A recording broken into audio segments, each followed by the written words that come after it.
Previously on the Rod Pedersen Show. It didn't take you long to get into Calgary. All of a sudden, people want to know your take on the Flames.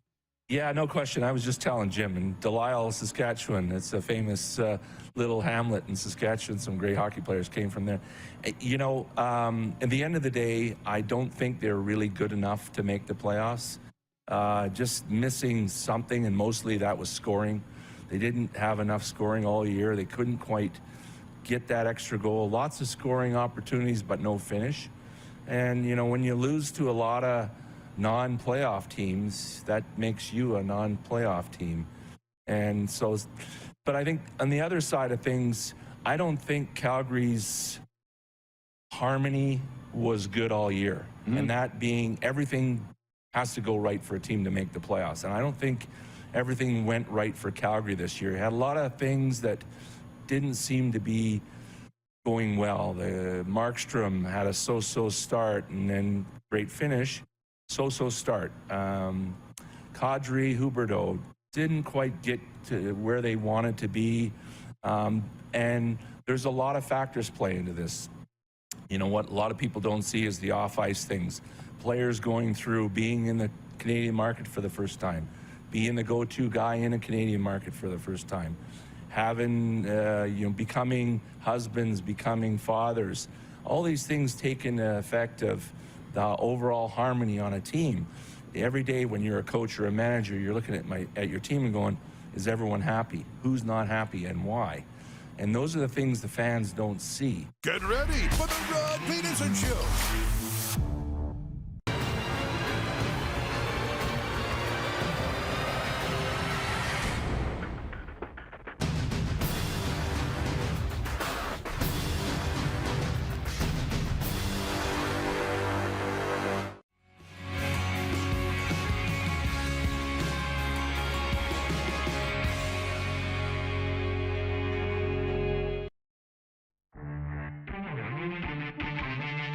What busted your bracket in the sports world and the betting world on the weekend? Moose, what do you got? It is going to be Calgary Flames fans. But the easy money was betting on the Flames to make the playoffs. And on the 81st game of the regular season, the Flames lose in a shootout to Nashville, and their season ends. That's a bad beat. This is the Rod Pedersen Show. Yes, it is. Happy Wednesday, everybody. Welcome to the RP Show. We're coming at you live, as always, from the beautiful Grey Eagle Resort and Casino on the lovely Sutina Nation. We are the gateway to the foothills and Calgary's entertainment destination. There's a lot going on here, and it's your lucky day, everybody. Can you get the second camera on, gentlemen? Ta-da! Oh, my Jocko God. Wilson joins us today. You must have been desperate for a guest this morning. No, what did I tell you? Darren Moose DuPont is traveling today home from Palm Springs. Must be nice, muckety-mucks. And I said to Jocko, I need a guy that's well-versed in all the topics. You're the first guy that came to mind. Ah, very So sweet. thank you. Very nice. Did you watch the Blue Jays last night? Did I watch the Blue Jays last night? You know, I was on the air doing my own radio show, and I watched, and they were down early, and then I turned it off, and then I turned it on and go, they won by 6? Like, what happened? What happened? Yeah, but that's exciting, right? What a start for the year. So, hey, we jump right out of it. Jock Wilson, the longtime host of Calgary Flames broadcast, Calgary Stampeders broadcast, has his own talk show, Sports Talk with Jock.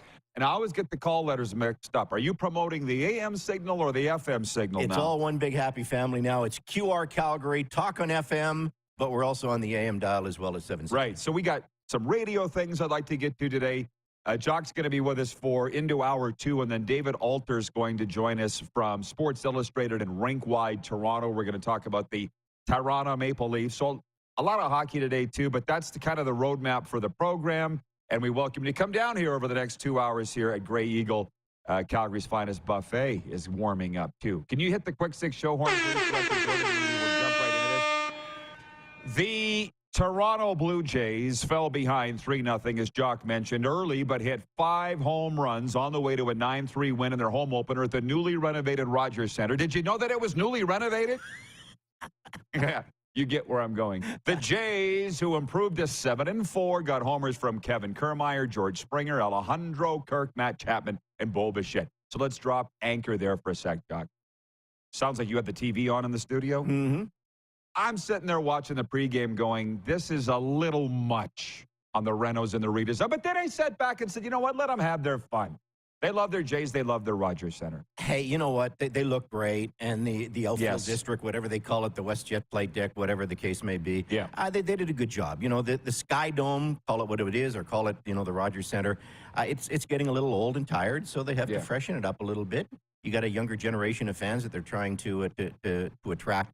I think it's great. I've got a buddy going to a school taking his master's in Toronto right now. He said he went to a couple of Blue Jay games last year. They were allowed to bring in their own water bottle, which is nice as long as it was sealed. Yeah, wow. They could bring in their own water bottle. He got the $10 tickets, and he went on the cheap hot dog night. So he said he went and had dinner for less than $20. He got dinner. He got a baseball game. Is that just a one-night thing or every game? I think that was their special hot dog night when they're selling hot dogs for like $1. Wow. So that's pretty good entertainment, right? Yeah, all of it is. And then a record for home runs and a home opener, 5 of them. And I don't know. Of course, like an idiot, I went and looked at the standings at the American League East, and here's Tampa out to an 11-0 start. It doesn't matter. Let's just enjoy what the Blue Jays are doing. And they got the Tigers again tonight. We'll get to that. Gosman's on the mound tonight. Very entertaining start to the year. You know, the first opening week when they started, 1-3, I was a little concerned because Manoah wasn't very good. Bassett wasn't very good. Oof. Gosman got some unlucky breaks, and you thought, okay, your best pitcher, is Kikuchi, and you're going, Kikuchi's your best pitcher? Then you're thinking this is not a good situation. Kikuchi wasn't as good week number 2. Manoah wasn't great last night. But if this team does get the starting pitching, they're going to be a hell of a baseball team because they can hit the ball. Yeah, well, off to a good start. And tonight, game 2 against the Detroit Tigers. By the way, you can write in 902-518-3033 is the number to text us here at Gray Eagle. We're live on Game Plus Television plus WQEE Radio. We are Atlanta's NHL show, and right on cue, let's jump into the NHL. What a wild night. Hold it. Atlanta's? Yeah. Okay. Have you had the Calgary kid on? Which one? Mike Soroka? No. Since you're talking baseball? No, but I was listening to the Braves broadcast yesterday. That's a good point. Yes. We should do that. He might be a little busy right now. He might be How a little about busy. that? Yeah. Good story, though. But here's what I've heard from our guy, Ryan L. Radio in Atlanta, who runs WQEE, Jock. He goes, this is Atlanta's NHL show. Pretty sure all the other stations have the Braves, Fair the enough. Falcons locked down. Fair enough. Although I did call the Hawks to win last night in the play-in game, which they did. You're welcome. You know who Beating I'm the trying to spread. get on my show tonight? Who? Do you know the name Sam Bennett?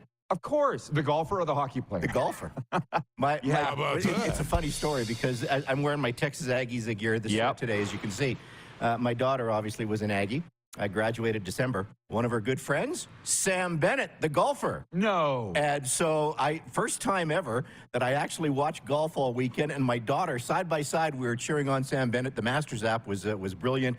And so if things work out, my daughter's trying to line up. She's my producer now. She's trying to line up Sam Bennett for my show either tonight or tomorrow. So, Sam, if you're listening, take my daughter's That's call. a great story. Yeah, absolutely. So, hey, it's my commentary today. You can read it at rodpeterson.com or listen to it on Sask Radio.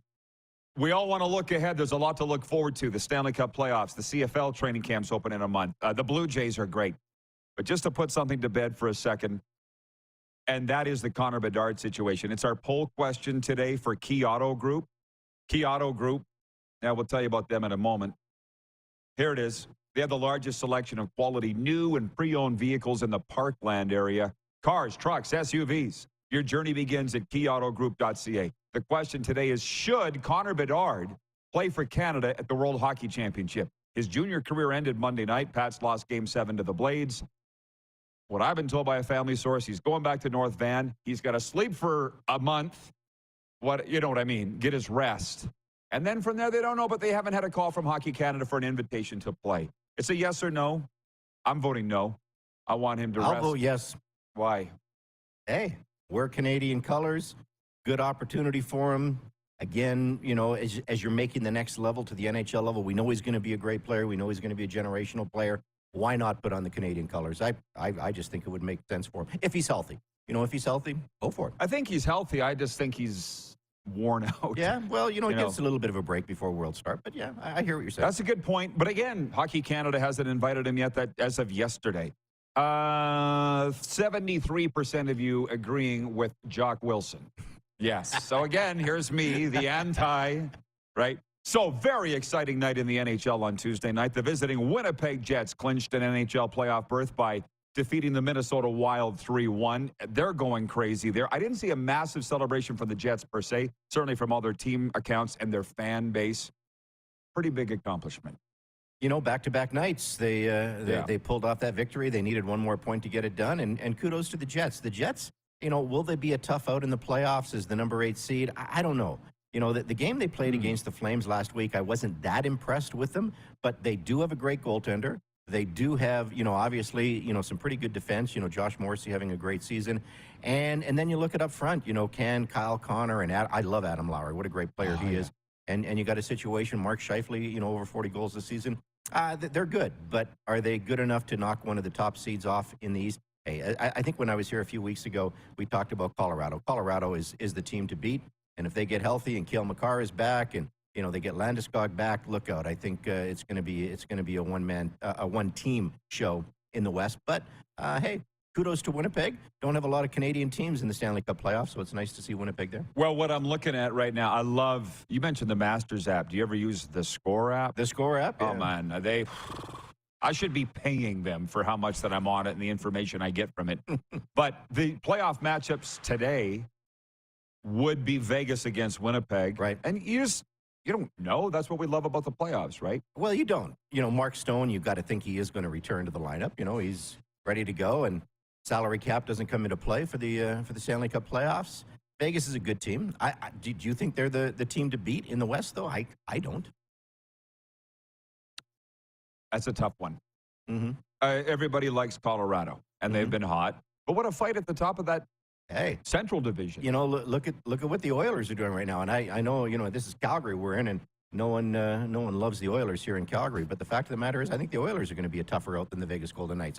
That's my own opinion. Ooh, well, so here are the matchups in the West: Colorado, Seattle, Dallas, Minnesota, Vegas, Winnipeg, and Edmonton, LA. And did you see the coaches last night at Minnesota, Rick Bowness and Dean Evison? What'd you think about that? He just tells you how much the intensity is here. Yeah, Jock. no, a 3-1 game, and you throw out, you know, a couple of goons at the end of the game. You know, really, come on, this is 2023. Well, you mentioned Adam Lowry and how much you like him. How about him standing in there against Ryan Reeves? Yeah. I would not want to even look at Ryan Reeves. But Adam's a tough kid. Clearly. Like I said, I love Adam. I'd have him on my team in a heartbeat. Does he qualify as a Calgary kid because his dad coached here and played? Did you know if he was? Sure, we'll take credit for him. Yeah, because he's good. We'll take him. The Bruins, Brad Marchand and Tyler Bertuzzi had power play goals, and the Boston Bruins broke the NHL points record with a 5-2 victory over the Washington Capitals. Under chance of, we want the cup, the Bruins won their 7th straight to push their points total to 133, one more than the 1977 Montreal Canadiens. Do you put much stock in the President's Trophy curse? Yeah. Yeah. I absolutely do. Yeah, I do too. So just because you win the President's Trophy, just because you're a great team in the regular season, doesn't guarantee you a ticket, you know, to the Stanley Cup final. But I think only 6 teams off the top of my head have won the President's Trophy. In 100 years. Yeah, you know, and I think they started that in like 86, if I remember correctly. You know, with the President's Trophy. So only 6 teams since 1986 have won, including the Calgary Flames back in 1989. However, the last 2 President's Trophy winners, they were knocked out in the second round. And I don't think a President's Trophy team has won the Cup for about 10 years. Again, off the top of my head, you'd have to look. Washington did, I believe, in 2018. Somebody want to correct me on that when they beat Vegas? I think they won the President's Trophy. I can't remember off the top of my head either. I don't have them. You got the computer in front of you. Yeah, I can look it up. But you're not a computer, Jock. But the thing is, this is an historically dominant team. Oh, it's a good team. It's a very good team. You know, the best goaltender in the National Hockey League this year. And their backup is not too shabby either. And, you know, obviously they've got all the elements. They've got all the elements. But again, you look at that division they play in.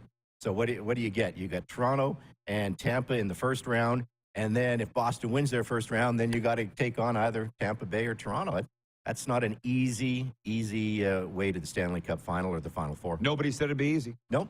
And it shouldn't be easy. Thomas Tatar had 2 goals and an assist, and New Jersey clinched home ice advantage for the first round of the Stanley Cup playoffs and officially ended Buffalo's postseason hopes by beating the Sabres. Do you think the NHL should do what the NBA is doing and do the play-in tournament? Yes, I do. You? Yeah, you know, if you, because technically this play-in tournament in the NBA, they're not. It's not really the playoffs, is it? They're just trying to get the 7th seed and the 8th seed. And so if you don't classify it as playoffs, you're still going to have the top 16. But yeah, you look at the teams that are going to miss, and the Calgary Flames are one of those teams. The Nashville Predators are one of those teams. And in the East, you know, is it going to be Pittsburgh because of a tough loss last night? I think having a play-in tournament, not the actual playoffs, not a bad idea. You know, and I don't know if it'd be a best of 3. Is it a 1-game showdown? How do you do it? I'm kind of intrigued how the NBA situation. Which we're getting to with what happened last night. Lakers and Hawks advancing, by the way. Kudos to them. But when they did it in the bubble with 24 teams in the NHL, right? I was like, I like this. Yeah. And I thought they would stay with it because it creates interest in those markets that would be out of it otherwise. What's the downside? Sure. What is the downside? There really isn't a downside. No. Owners would like it because it's a little more revenue from that standpoint. You know, I know people will say, well, it waters down the product because you've already got 16 teams in the National Hockey League, you know, in the Stanley Cup playoffs. And again, you're still going to take the best 16. All you're doing is, you know, you're just having a little bit of a play-in for those bottom 8 teams in the NBA, which is, hey, I think it makes sense. Can you tell the guy hosts a sports talk show? That would be a better poll question. Maybe tomorrow, write it down, guys. Should the NHL go to the NBA's play-in style? Which they've only been doing for a few years. Didn't they institute that in the bubble? I think 3 years. And believe me, I do believe that no play-in team in the NBA has even won a first-round series. So, you know, small sample size. It's a small sample size, exactly. Buddy Robinson and Andres Athanasiou scored 26 seconds apart in the third period, and Chicago dealt Pittsburgh's playoff chances a huge blow with a 5-2 win over the Pens. Pittsburgh began the night needing wins in its last 2 games over Chicago and Columbus. With that loss, the Florida Panthers clinched one of 2 wildcard berths with the Penguins' loss, and I hope that they're still playing when I get back there early next month. And Evan Bouchard scored at 150 of overtime as the visiting Edmonton Oilers won their 8th in a row with a 2-1 win over the Colorado Avalanche. In all your years covering the Flames, you must have run into Robin Brownlee from time to time, Edmonton's son. Yeah, a few times. We had him on. I love Robin. He was on last week, and he just goes, here's what the Oilers need to do. Don't screw it up. He's like, they seem like they're running like a fine-tuned machine right now.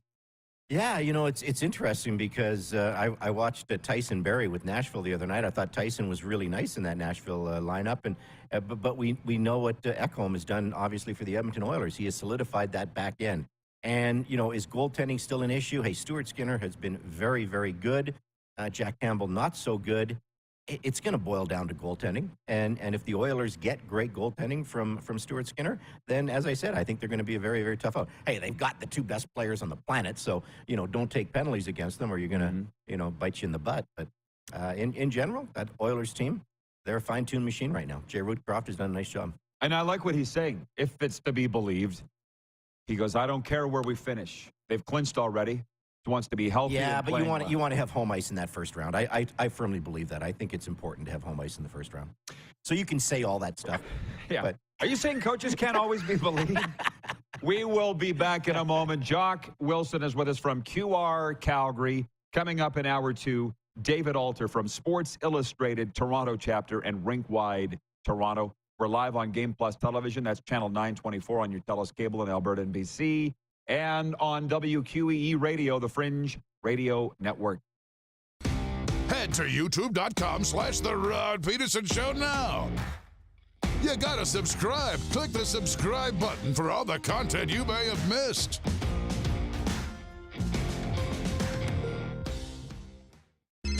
Text 902-518-3033.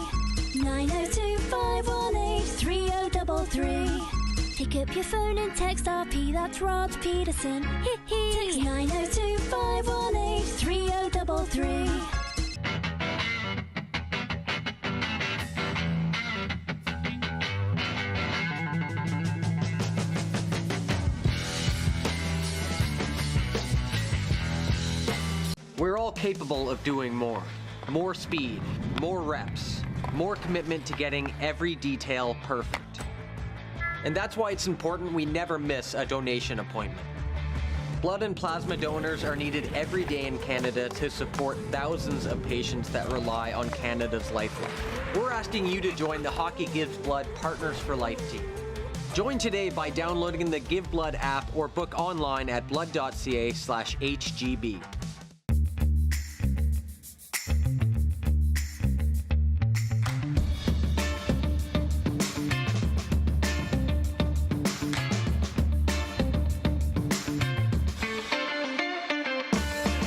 Grey Eagle Resort and Casino.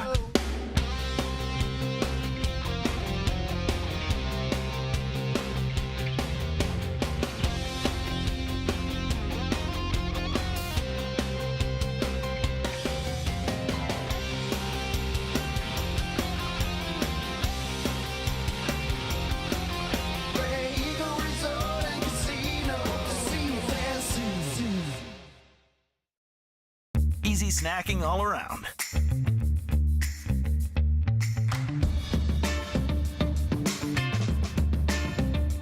Something everyone can love.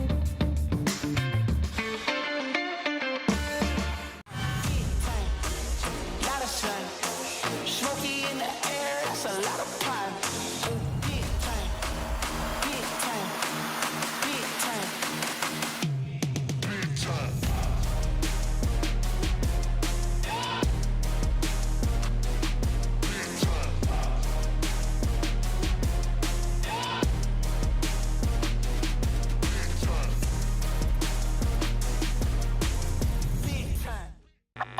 Does this look familiar?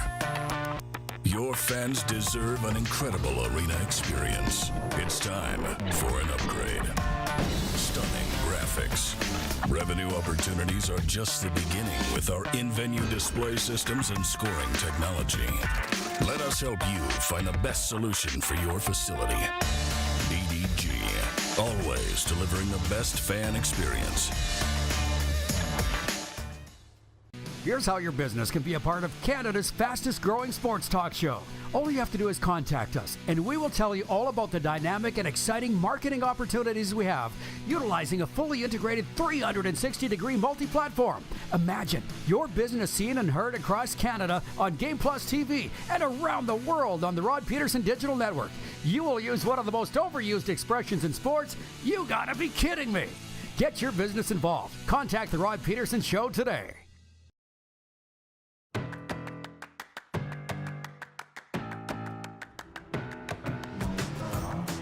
Live look in Calgary's entertainment destination, the Grey Eagle Resort and Casino. What's tonight? Wednesday? Asian night at the buffet. And a late flame start, 8 p.m. You're going to put on too much weight there. Well, I work out too, so I try to balance it out. Hey, we're going to stop the proceedings. Jock Wilson here from QR Calgary to talk a little CFL. I mentioned, we were talking about it in the break. I'm like, why would we not bring it on to the air? Longtime host of the Stamps broadcast, longtime voice of the Rough Riders here. Okay, let's just repeat what we were talking about. Those power rankings I came out with were vastly different than the CFL's.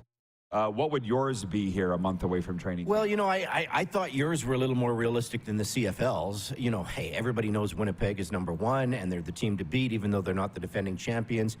The Toronto Argonauts, hey, they're the defending champions. How can they not be number two? And I think you had those 1 and 2, and the addition of Flo Malade, I think, was a really, really nice add for Corey Mace and that defense of the Toronto Argonauts.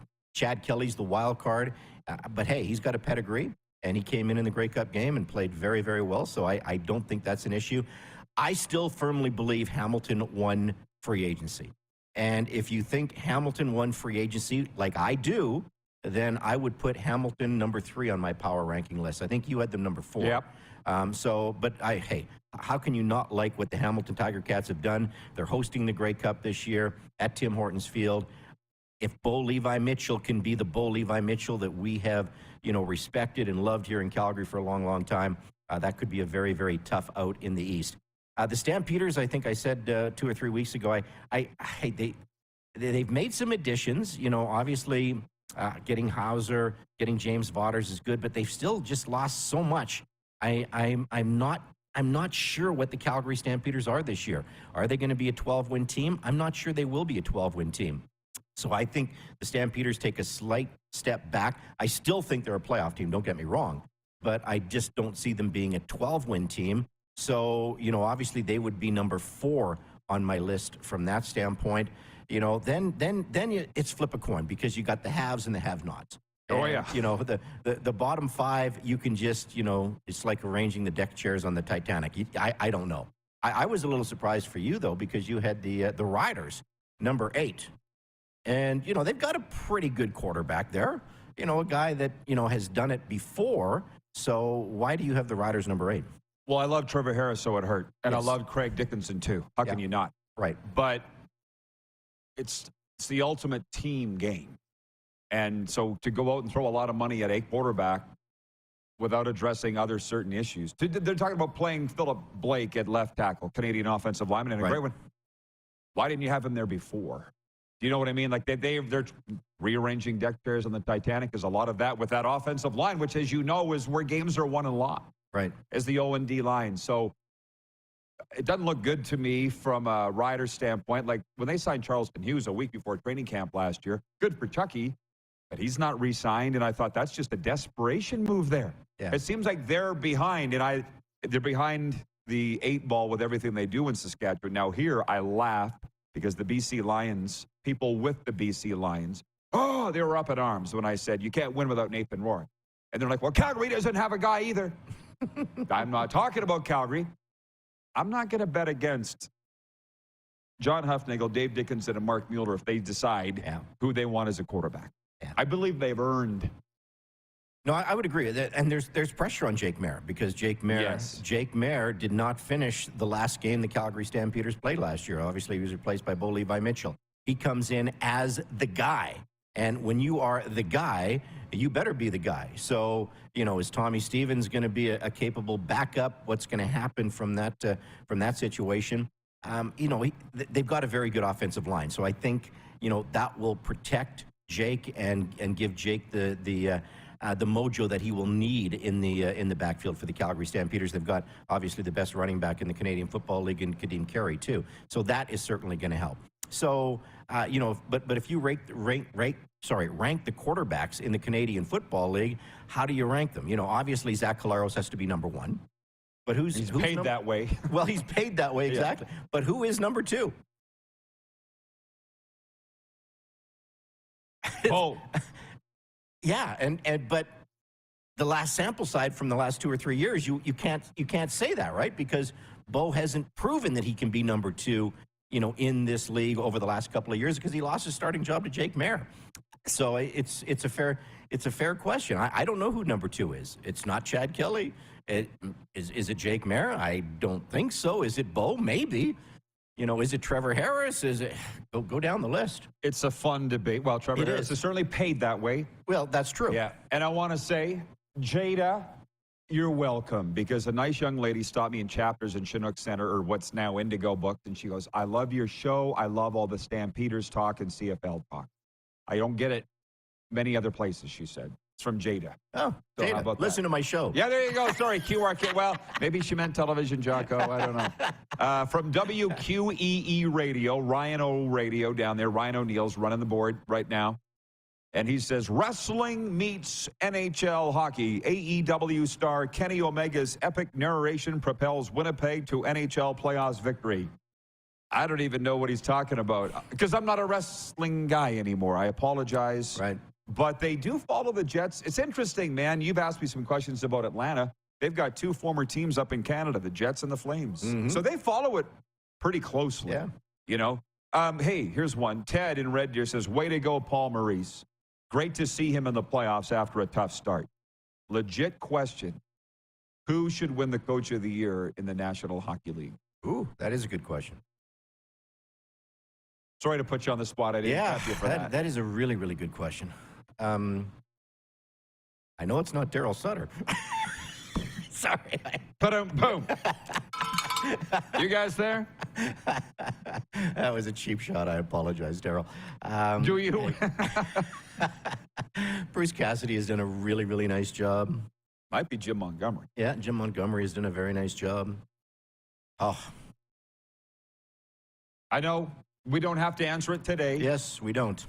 It's a regular season trophy too. That's correct. Right? Not a playoffs. I don't know where Winnipeg rates in the voting in terms of the amount of votes. You know how that skews vote, right? Or final results. But Rick Bowness, considering what he's pulled them out of to get to where they are, I would go with Rick Bowness. But then Dave Hochstel in Seattle, the guy that nobody talks about. Done a very nice job. Yeah, set an NHL record for most points from year 1 to year 2 of a franchise. And I preface this, and I caution people, you need to understand every coach in the NHL is good. That's how they got there. You know what I mean? Only 32 jobs, in the world, right? Right. So who's your coach of the year? I'm going to go with, if I'm voting today, it's Rick Bowness. Who are you voting for today, casting your ballot? Bruce Cassidy. Yeah? Yeah. But you said Vegas isn't all that. Yeah, I just think he's done a nice job in the regular season. Yeah, he has. Absolutely, he has. Yeah. Now, listen, before we go any further, the Calgary Flame. Not like you don't talk enough about that. Tonight's the last game. San Jose's here. They're playing some young guys. I'm happy about Dustin Wolf. I think Dustin Wolf is obviously the goaltender of the future for this organization. And, you've got to say, everybody says, oh, yeah, he's too small. That's such BS. You look at Hugh Saros, who came into Calgary. 5'11". And, yeah, Hugh Saros is basically the same size as Dustin Wolf. Dustin Wolf has been the best goaltender in the National Hockey, outside of the National Hockey League for the last 4 years, whether it was in the Western Hockey League, whether it was in, the American Hockey League. This guy, if he's not on the Flames roster next season, shame on them. And I don't know, are they going to be in salary cap jail? Do they have to, move Jacob Markstrom? I think they would rather have a situation where you have Jacob Markstrom and Dustin Wolf, so maybe that means Dan Vladar is gone. But no, I think, if you're rating the top prospects in the Calgary Flames organization, it is Dustin Wolf. And then you can go down the list with the Jacob Pelches and the Connor Zaries and, Matt Coronado playing tonight. I think that is fun too. But Matt Coronado is not going to be part of the Calgary Flames next year. He needs a year or two in the American Hockey League before he can make that next jump. And, so, hey, we'll see what happens. But I hope he comes and lights it up and obviously plays great tonight, because I really want to see him in Calgary next year. We have hit on what I knew would be a fun topic. The viewers and audience have resonated. Ryan is watching in New York State. He says, Lindy Ruff for the Jack Adams. Devils fans wanted his head a week into the season. Yeah. What a stunning turnaround. That's a good choice. He deserves some recognition for sure. Yeah. Ted in Red Deer says, Boston sets the all-time point record. Jim Montgomery has to be Coach of the Year, in my opinion. It's hard to whittle it down to 4, let alone 1. Now, Jim Montgomery would be a very good choice, too. Like you say, Lindy Ruff, yeah, kudos to what New Jersey has done this year. And usually that trophy goes to a coach that, obviously takes his team from the abyss, to the podium. And, that's what New Jersey has done this year. You mentioned Seattle.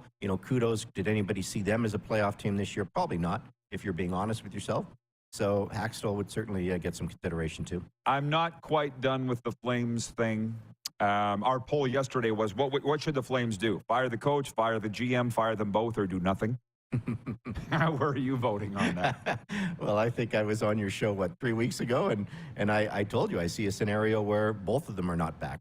I see a scenario where one of them is back, but hey, the number one order of business for the Calgary Flames in the offseason, they got to figure out what they're doing with Brad Treliving.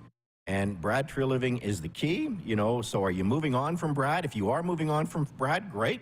Who's going to be the next general manager? I do believe they've got a general manager in waiting here in Calgary. I've mentioned that before with Craig Conroy. Craig Conroy is ready to be a manager in this league, and Craig Conroy has done it the right way, learning everything about the business, learning everything, about the league, as a former player. Craig Conroy obviously played for Darryl Sutter. He knows what that coach is all about.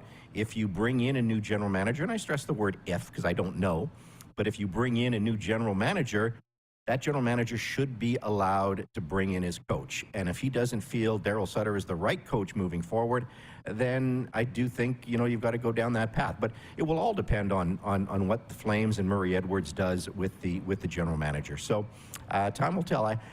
I've said this before, Rod.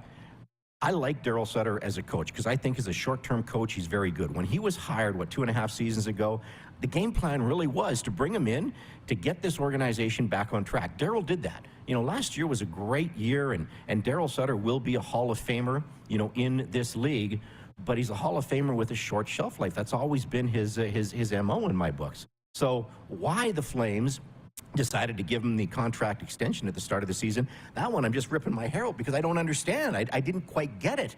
And I don't think a lot of people in the organization got it, and I don't think some of the players got it. And you're going, okay, what is really going on here? So now you have that contract extension that's in play. Do you make Daryl a pro scout? Do you, what do you do if he's not coaching this team next year? It's going to be a very interesting offseason. And do I know exactly what's going to happen? No. Can I speculate what I think is going to happen? Yes. So I'll be surprised if if Brad Treliving is the GM moving forward. And does that bring back Daryl Sutter? You don't know. I would say no. Yeah. It does not bring him back. So if you're asking me today, on this Wednesday, I would say both are gone. Which was what the majority of people voted for yesterday, by the way. But you know what? It seems like a real mess. But Jock's got it right. The owner needs to make the decision on the GM because who else is going to? Right. And does he know enough to make that decision? Yeah, and I don't know the relationship between the owner and Daryl, but obviously there's something there because the owner obviously had to approve that contract extension for Daryl. And if he approved it, there has to be some sort of connection where the owner does have a lot of faith in this individual. By the way, Wilf, watching on Game Plus television in Steinbach, Manitoba, says, "Hi, Rod. The best quarterback is the one who has the best O-line. Right now, that's Winnipeg and BC." Agree or disagree? Well, I think Calgary had the best offensive line in the league last year, didn't Statistically, they did. Fewest sacks allowed. Yeah, Yes. pretty good run game, too, as I recall. As I recall as well. So, yeah, okay. Thank you, Will. Stanley Bryant is a great offensive lineman, but Stanley Bryant is a little bit older. I saw Stanley Bryant exposed, a number of times last season. I think he's still very good, but I don't think he's in the elite category anymore. So it's an offensive line that's getting a little bit, older. I like BC's offensive line. They're good, but are they better than Calgary's? Calgary did lose Julian Good-Jones to the NFL. That will be a little bit of a wild card because you got that right tackle position that is in play in Calgary, but the rest of it is pretty darn solid. We'll be back in a flash. More with Jock Wilson right after this. A sports update coming up, and David Alter in hour 2 from Sports Illustrated in rink-wide Toronto. We're live from Grey Eagle Resort and Casino on the Game Plus television network, streaming and WQEE and the Fringe Radio Network. Head to youtube.com/The Rod Pedersen Show now. You gotta subscribe. Click the subscribe button for all the content you may have missed.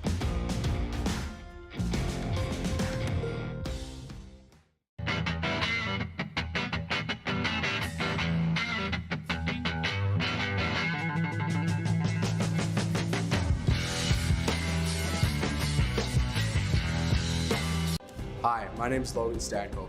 And I'm Connor Bedard. We're both Hockey Gives Blood player ambassadors and proud to be blood donors. There are thousands of patients each year in Canada that rely on a generous stranger to save their life.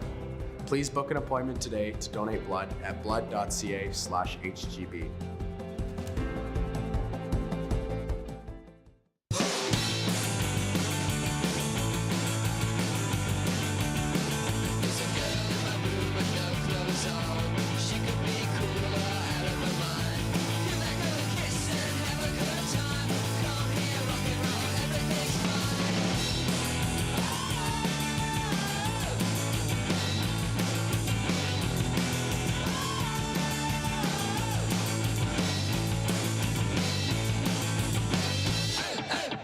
Nestled in the scenic Qu'Appelle Valley, just 20 minutes northwest of Regina, is one of the finest golf courses in all of Saskatchewan, the Deer Valley Golf Club. The clubhouse has a full-service restaurant, and customers can enjoy a casual dining experience with spectacular views of the golf course and valley. A fully stocked golf shop, staffed by PGA of Canada professionals, is equipped to meet all of your golf apparel and equipment needs. Book your tee time, family event, or corporate tournament today at the Deer Valley Golf Club. Call 306-731-1445.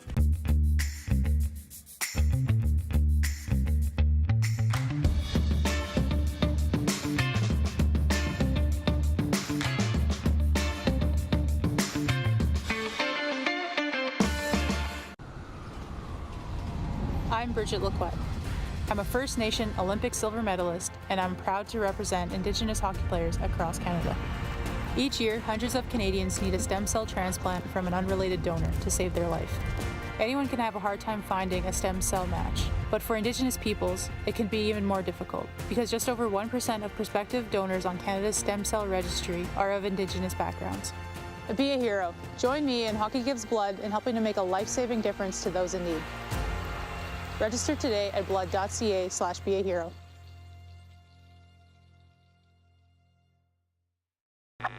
Does this look familiar?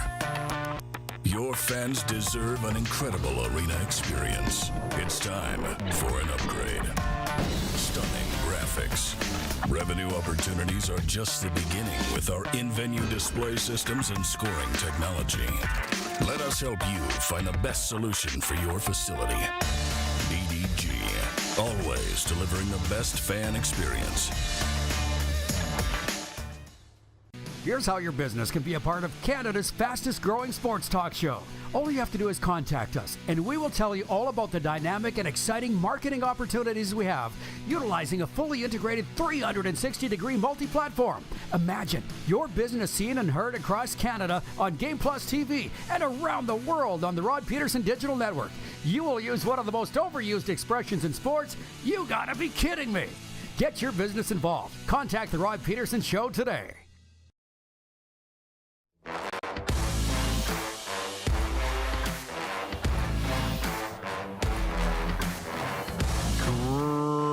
Eagle Resort and Casino, the place to be. They'll have the game on tonight on the Stage Bar LED screens here, 8 p.m. Flames and San Jose Sharks. Just ahead of more with Jock Wilson. A sports update on this Wednesday. The Toronto Raptors host the Chicago Bulls in an NBA Eastern Conference play-in game tonight at Scotiabank Arena. If the Raptors win, they'll play another do-or-die game on Friday with a chance to make the first round of the NBA playoffs. That would be against the Miami Heat, who lost last night against the Atlanta Hawks. Right, Ryan? Here come the Hawks. Should they lose tonight, the Raps season ends and their offseason begins. New Orleans hosts OKC in the other playing game tonight. That's for the Western Conference. It's an off day at the Women's World Hockey Championship in Brampton, Ontario. The defending champion Canadians finished the preliminary round with a perfect 4-0 record and will face Sweden in Thursday's quarters. The Toronto Blue Jays look to build on a successful home opener in Game 2 of their series with the Detroit Tigers tonight. The Jays smoked Detroit 9-3 on Tuesday to improve to 7-4 on the season. Kevin Gausman gets the ball for the Jays against Eduardo Rodriguez tonight. And thanks to the pitch clock, the action is moving much faster at MLB baseball games this year. If you haven't noticed, the average game time is down 31 minutes this season. This sports update brought to you by Landmark Cinemas. Sign up now for Landmark Extras and see what's playing at landmarkcinemas.com, like the Super Mario Brothers movie. It's in theaters now. While working underground to fix a water main, Brooklyn plumbers Mario and brother Luigi are transported down a mysterious pipe and wander into a magical new world. I can't wait. I'm going. Jock Wilson, I'm going. Landmark Cinemas. You better tweet out the picture when you're going, because I don't believe you. Well, Friday I went to Landmark Cinemas. I watched Air. Are you a movie guy? A little bit. Not much. I love movies. Just check the brain. And Air. No, I hear what you're saying. Air was the story of Nike convincing Michael Jordan to sign with them, starring Ben Affleck, Matt Damon, and Jason Bateman. It was amazing. John Wick 4. That's in theaters now. I know. So. John Wick 4. Like, if you want to see some gory stuff, how many murders in John Wick 4?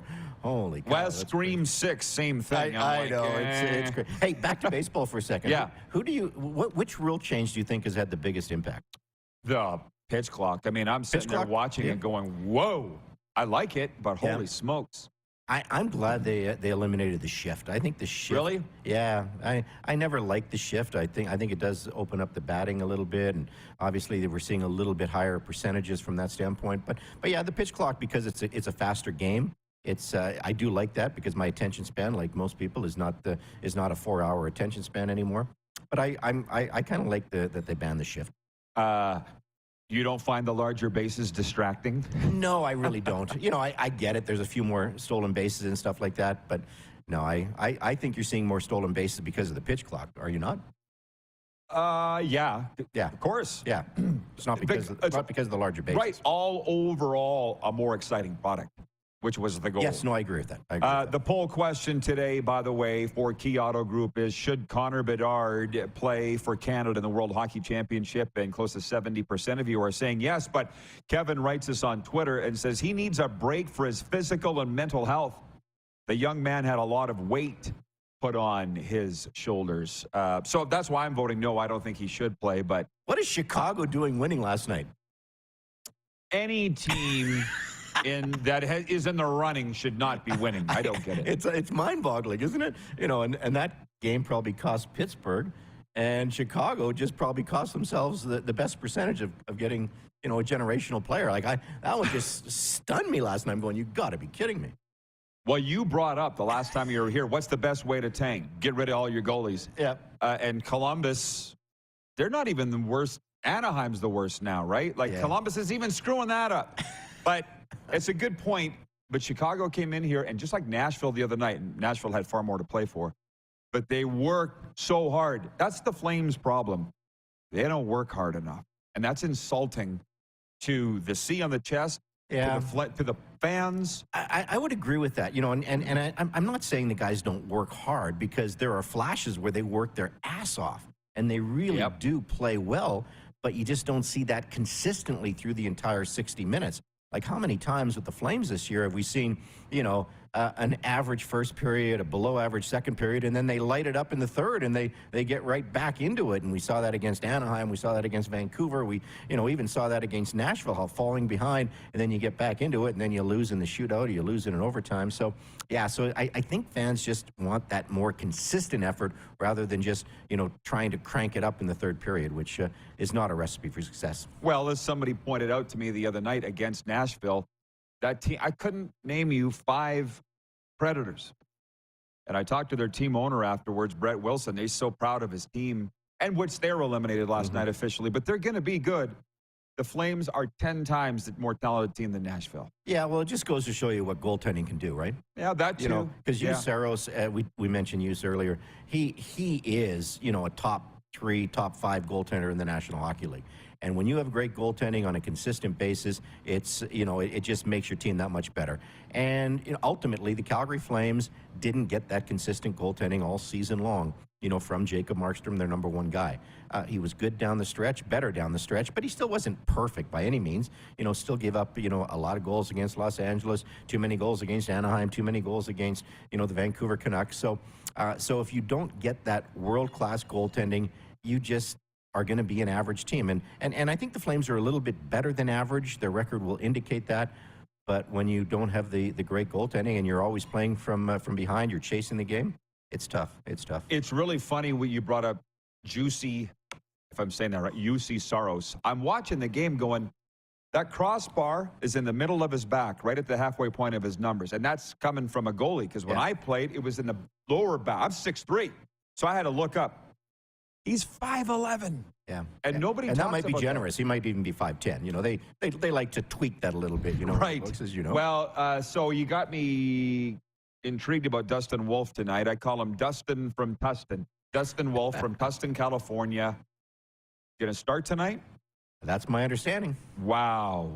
Against the San Jose team that can pant you if you're not paying attention. Is that what you're looking forward to the most tonight?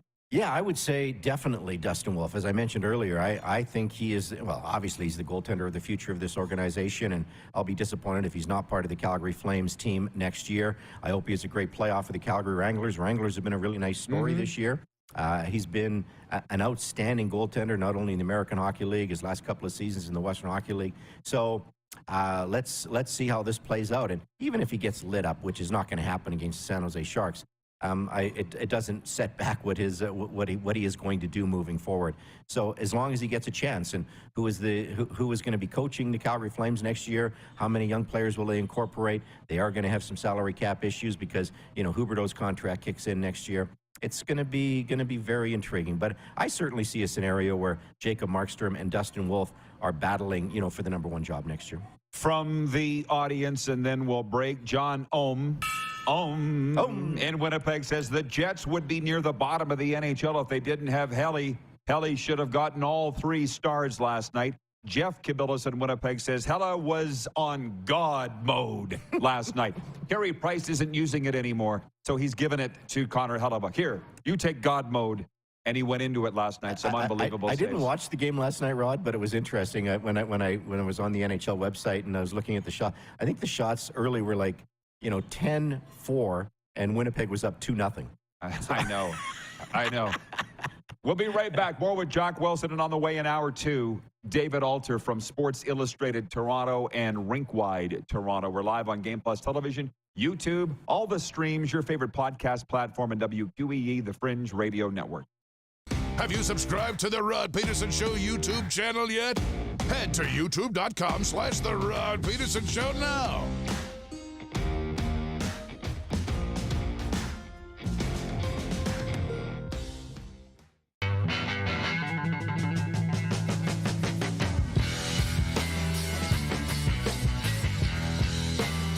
Hi, my name's Logan Stankoven. And I'm Connor Bedard. We're both Hockey Gives Blood player ambassadors and proud to be blood donors. There are thousands of patients each year in Canada that rely on a generous stranger to save their life. Please book an appointment today to donate blood at blood.ca/HGB. Grey Eagle Resort and Casino.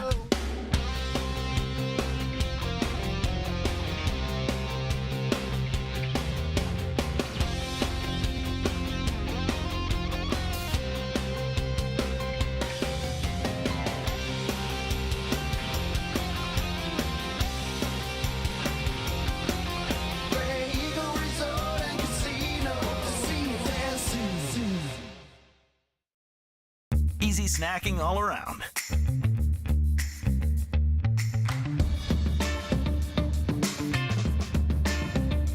Something everyone can love. Nestled in the scenic Qu'Appelle Valley, just 20 minutes northwest of Regina, is one of the finest golf courses in all of Saskatchewan, the Deer Valley Golf Club. The clubhouse has a full-service restaurant, and customers can enjoy a casual dining experience with spectacular views of the golf course and valley. A fully stocked golf shop, staffed by PGA of Canada professionals, is equipped to meet all of your golf apparel and equipment needs. Book your tee time, family event, or corporate tournament today at the Deer Valley Golf Club. Call 306-731-1445. I gotta hit the beat. I gotta hit the beat. Gotta hit the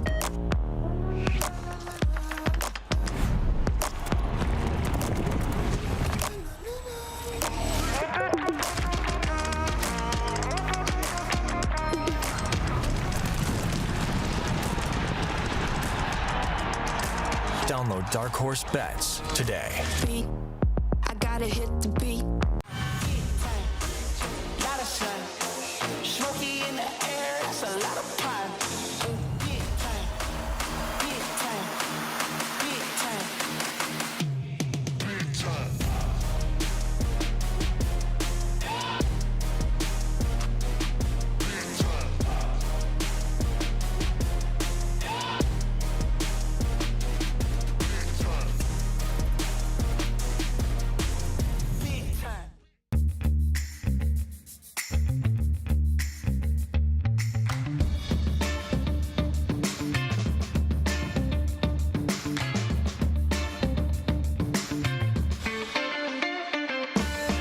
Business owners and marketers. Okay, we know you think we're pretty cool. That's why we want you to share in the coolness factor. Partner with the Rod Pedersen Show and market your business every weekday to sports lovers just like yourself. Take advantage of our many cost-effective commercial and promotional opportunities.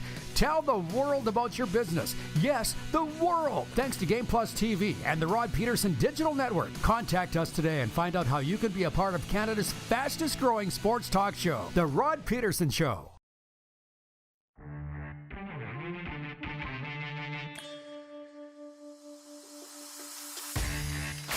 Yeah, how about this? Waking up this morning with frost on our windshields here in the foothills. Hey, Welcome to Calgary. welcome to Calgary. Welcome to Canada. I guess this is not abnormal to be this cold this time of year, Jock. Is that what you're telling me? Well, no. You know, the great thing about Calgary, we got the mountains so close by, as you know.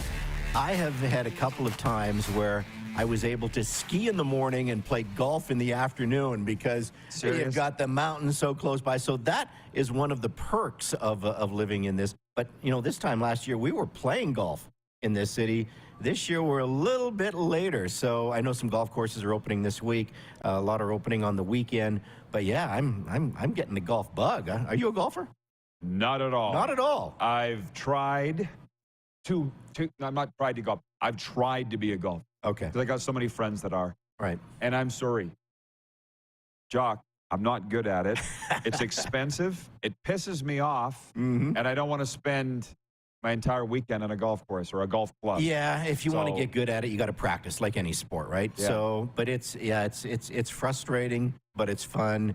And it's always that one shot that keeps bringing you back. Right. I'm a golfaholic, so it's one of those things. A lot of beautiful courses around here. You probably got free golf for years, I would think. I've had a few free rounds. That's one of the perks of the business. Right.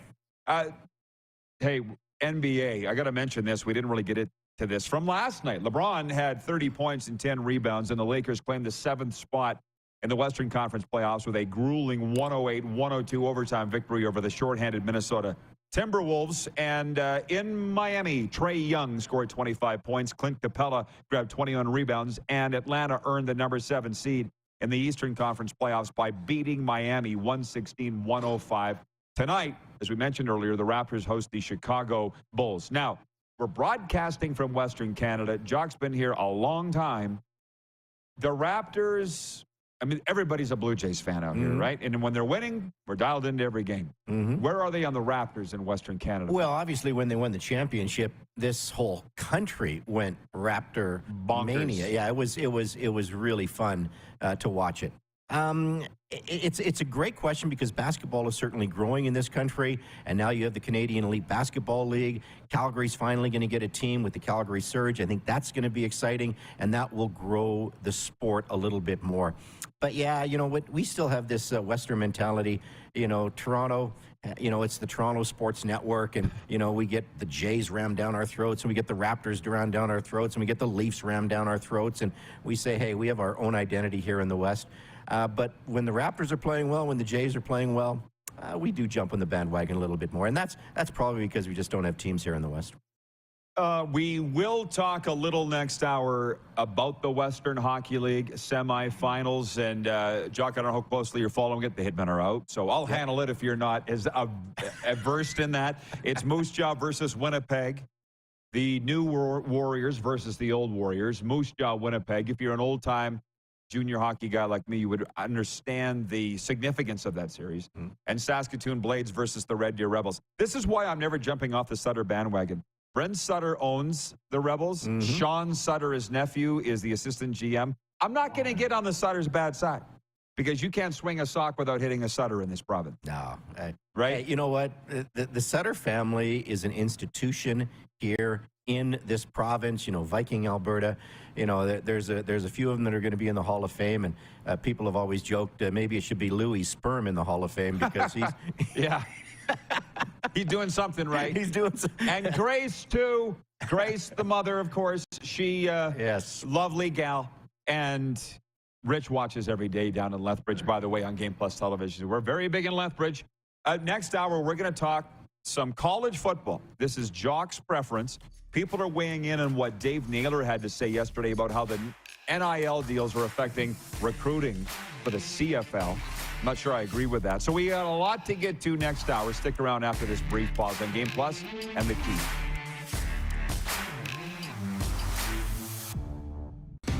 Head to youtube.com/The Rod Pedersen Show now. You gotta subscribe. Click the subscribe button for all the content you may have missed.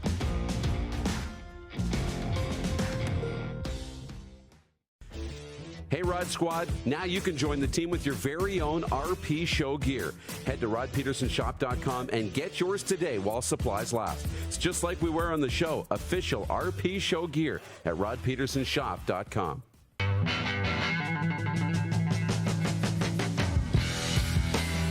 Did you know that you can help save a life? And you can start right now. Stem cells from male donors increase chances of positive outcomes for patients, yet they only make up 40% of our registry. Today, there are hundreds of people in Canada searching for their life-saving match. You can be a patient's best hope. Be a hero by registering with Canadian Blood Services Stem Cell Registry now. Easy snacking all around.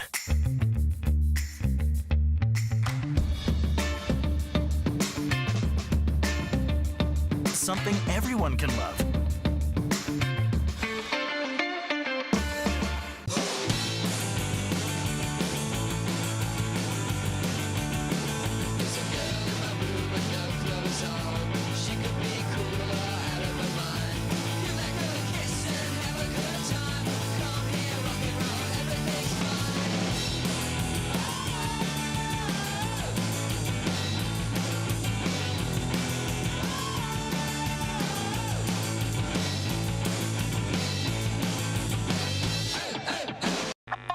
Does this look familiar?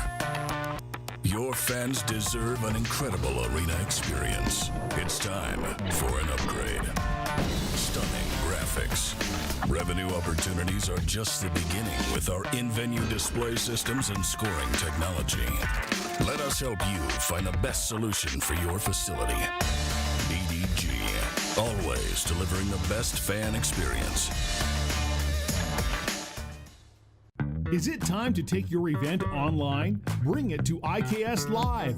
We've got a fully customized virtual event platform with remote guest support for your next fundraiser, talk show, conference, performance, and more. IKS Live offers live streaming to Facebook Live and YouTube and pre-recorded capabilities, both in our studio with green screen available and on location with pre-production and post-production services. Visit us at ikslive.ca. Gotta hit the beat. Gotta hit the beat. Gotta hit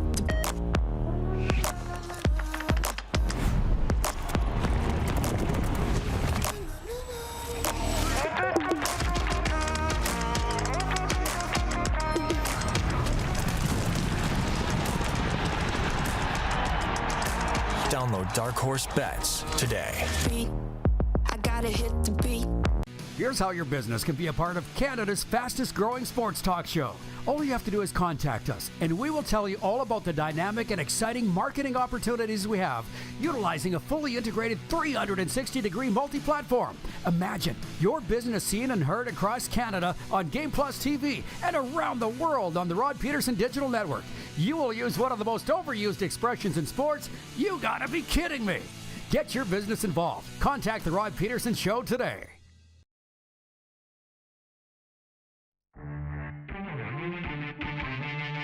What busted your bracket in the sports world and the betting world on the weekend? Moose, what do you got? It is going to be Calgary Flames fans. But the easy money was betting on the Flames to make the playoffs. And on the 81st game of the regular season, the Flames lose in a shootout to Nashville, and their season ends. That's a bad beat. This is the Rod Pedersen Show. Hi, everybody. Welcome to the RP Show, Hour 2, live from the Grey Eagle Resort and Casino in Calgary, Alberta, Canada, on Game Plus TV and WQEE. We've changed things up a little bit today. The Moose is traveling back from Palm Springs, California. Our good friend Jock Wilson shown up from QR Calgary, longtime Calgary broadcaster, host of Flames broadcast, Stampeders broadcast, and I never get your hometown properly pronounced.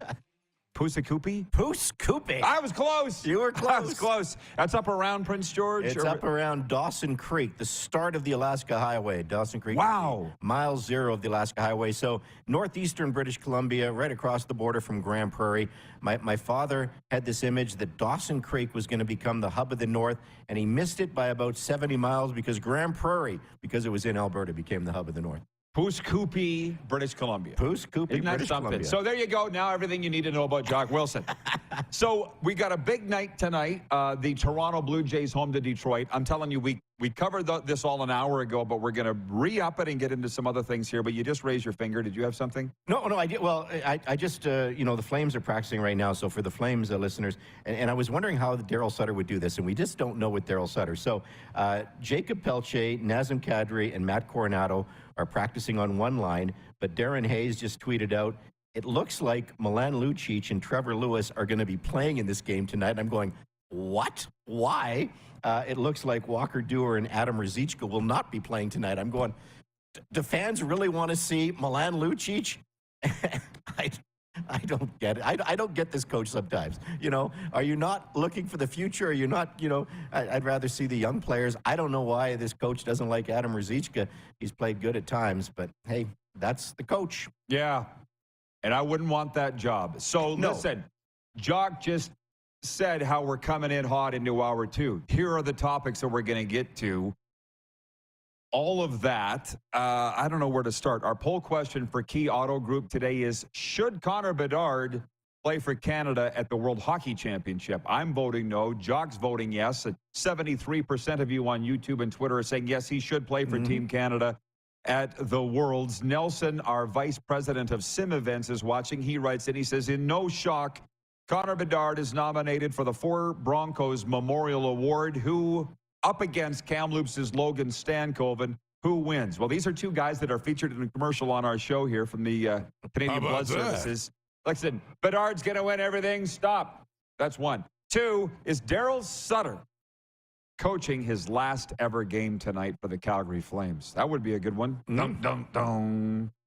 I think we would both vote yes on that one. I would vote yes. Yeah. Ted in Red Deer says, listening to Rod and Jock talk sports for the morning is awesome. Nice. Thank you, Ted. I agree. We covered a lot of the Winnipeg Jets. Bravo, Winnipeg. We're not going to talk about you all day. You got in. Good for you. You get to play Vegas. Think they could beat Vegas? You know, Vegas, to me, they're going to get Mark Stone back, which is good. I'm still not convinced. Vegas has great goaltending, so I give a slight edge to Winnipeg with the goaltending because Connor Hellebuyck is just so good. And now Connor is going to obviously get a little bit of a break, which he'll need because he's played so much down the stretch. I look at the Western Conference, and there's some very, very good teams. You know, we talked about Colorado. Dallas is a good team. Minnesota is a good team. Edmonton's a good team. And this is just my own opinion, I think the one team that could be vulnerable is Vegas, even though they've had a great regular season, you know, and that's why I think the coaching has done a nice job there, because I didn't think they would be winning the West. I really didn't. So, but I still think they're vulnerable. And I love Jonathan Quick. I'm just not convinced Jonathan Quick is the same goalie he was 5 or 6 years ago, and he's not. He's not. Does he have to be? By the way, John Ohm checking in. He says, I got to bow out early. Have a great show and day. Hit that like button. Listen, I'm just throwing that in here because John's here every day commenting, watching, and you got to make your audience feel good. So thank you, John. And kudos to your Jets for making the playoffs. Yep. With Vegas, I'll just say this. 6 weeks ago, they didn't have any goalies. Now they got 3. Aiden Hill, Jonathan Quick, Logan Thompson. But they've always kind of botched their goalies. Why Flower's not there. That's why Robin Leonard's not there. I kind of wonder who's making the decisions on the goalies there, interestingly enough. Now, you had a point. He's got a Texas A&M Aggies hoodie on. In SAS, we call that a bunny hug.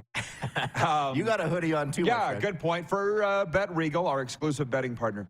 But how that segues into golf. Was your daughter on a golf scholarship? No, she was she was part of the swim dive team. She was a springboard diver. Okay, but you still you're following college sports. I'm jumping around all over the place here. So yesterday we got time. Jock, as I mentioned, host of the Stampeders broadcast. I've got so many. I'm sorry, Jock. Messages coming in here. I'm trying to keep them all straight. Dave Naylor, TSN CFL Insider. Here's a topic that will include college football, CFL football, NFL football, and the other leagues, XFL and USL. Naylor was quoting Chris Jones, your buddy Chris Jones, on how hard it is to recruit Americans to the CFL right now for a variety of reasons. The competition of those other leagues, the NFL expanding its practice rosters to now include veterans too, not just rookies. I think that's a paying bigger more one, than ever, right? Yeah. And then NIL deals, name, image, likeness. And I guess, because Dave's the insider, he's the smart one, not me. He used an average number of $150,000 US for a college football player from the name, image, likeness deal. There's some getting into the millions. There's some getting far less. But maybe the average is 150. Yeah. Jeff Fairholm has written in, my favorite Rough Rider ever, 2-time Grey Cup champion. He says, I love the reporting Naylor does. I'm a huge fan. These are interesting opinions on how the NLL may affect graduating players, but I don't agree with the assumption that everyone makes money at the college level.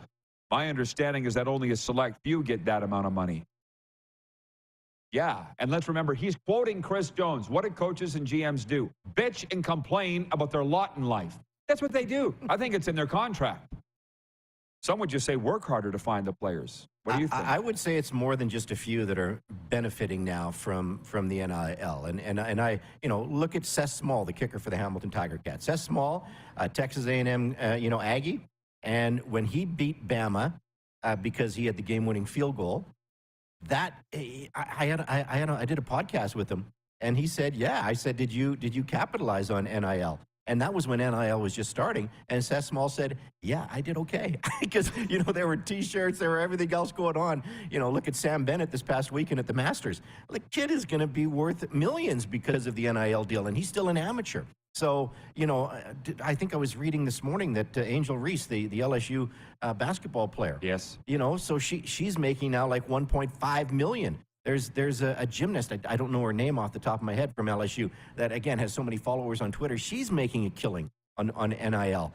And I will say this, Rod, because I talk to Dave Dickinson on a regular basis, and this was 2 or 3 years ago when NIL was just starting. He said it was even getting tougher at that time, to get these players from the big Division I schools, because if you go to a Division I school, you are treated like gold. You really are. You get everything handed to you on a silver platter. You look at some of these dressing rooms that they have at the Division I schools, whether it's Alabama, whether it's LSU, whether it's Texas A&M. The LSU dressing room for football, have you seen it? No.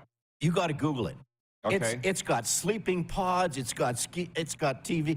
It is unfreaking. In an old stadium, though, right? But LSU's old I don't know. I don't know how old the stadium is off the top of my head. But the fact of the matter is, it's unbelievable. They get the first-class treatment. They get first-class food. And now they're making a little bit of money with NIL. And Dave Dickinson told me, he said, it is a real challenge when a player from a big NCAA school comes to Canada for the first time.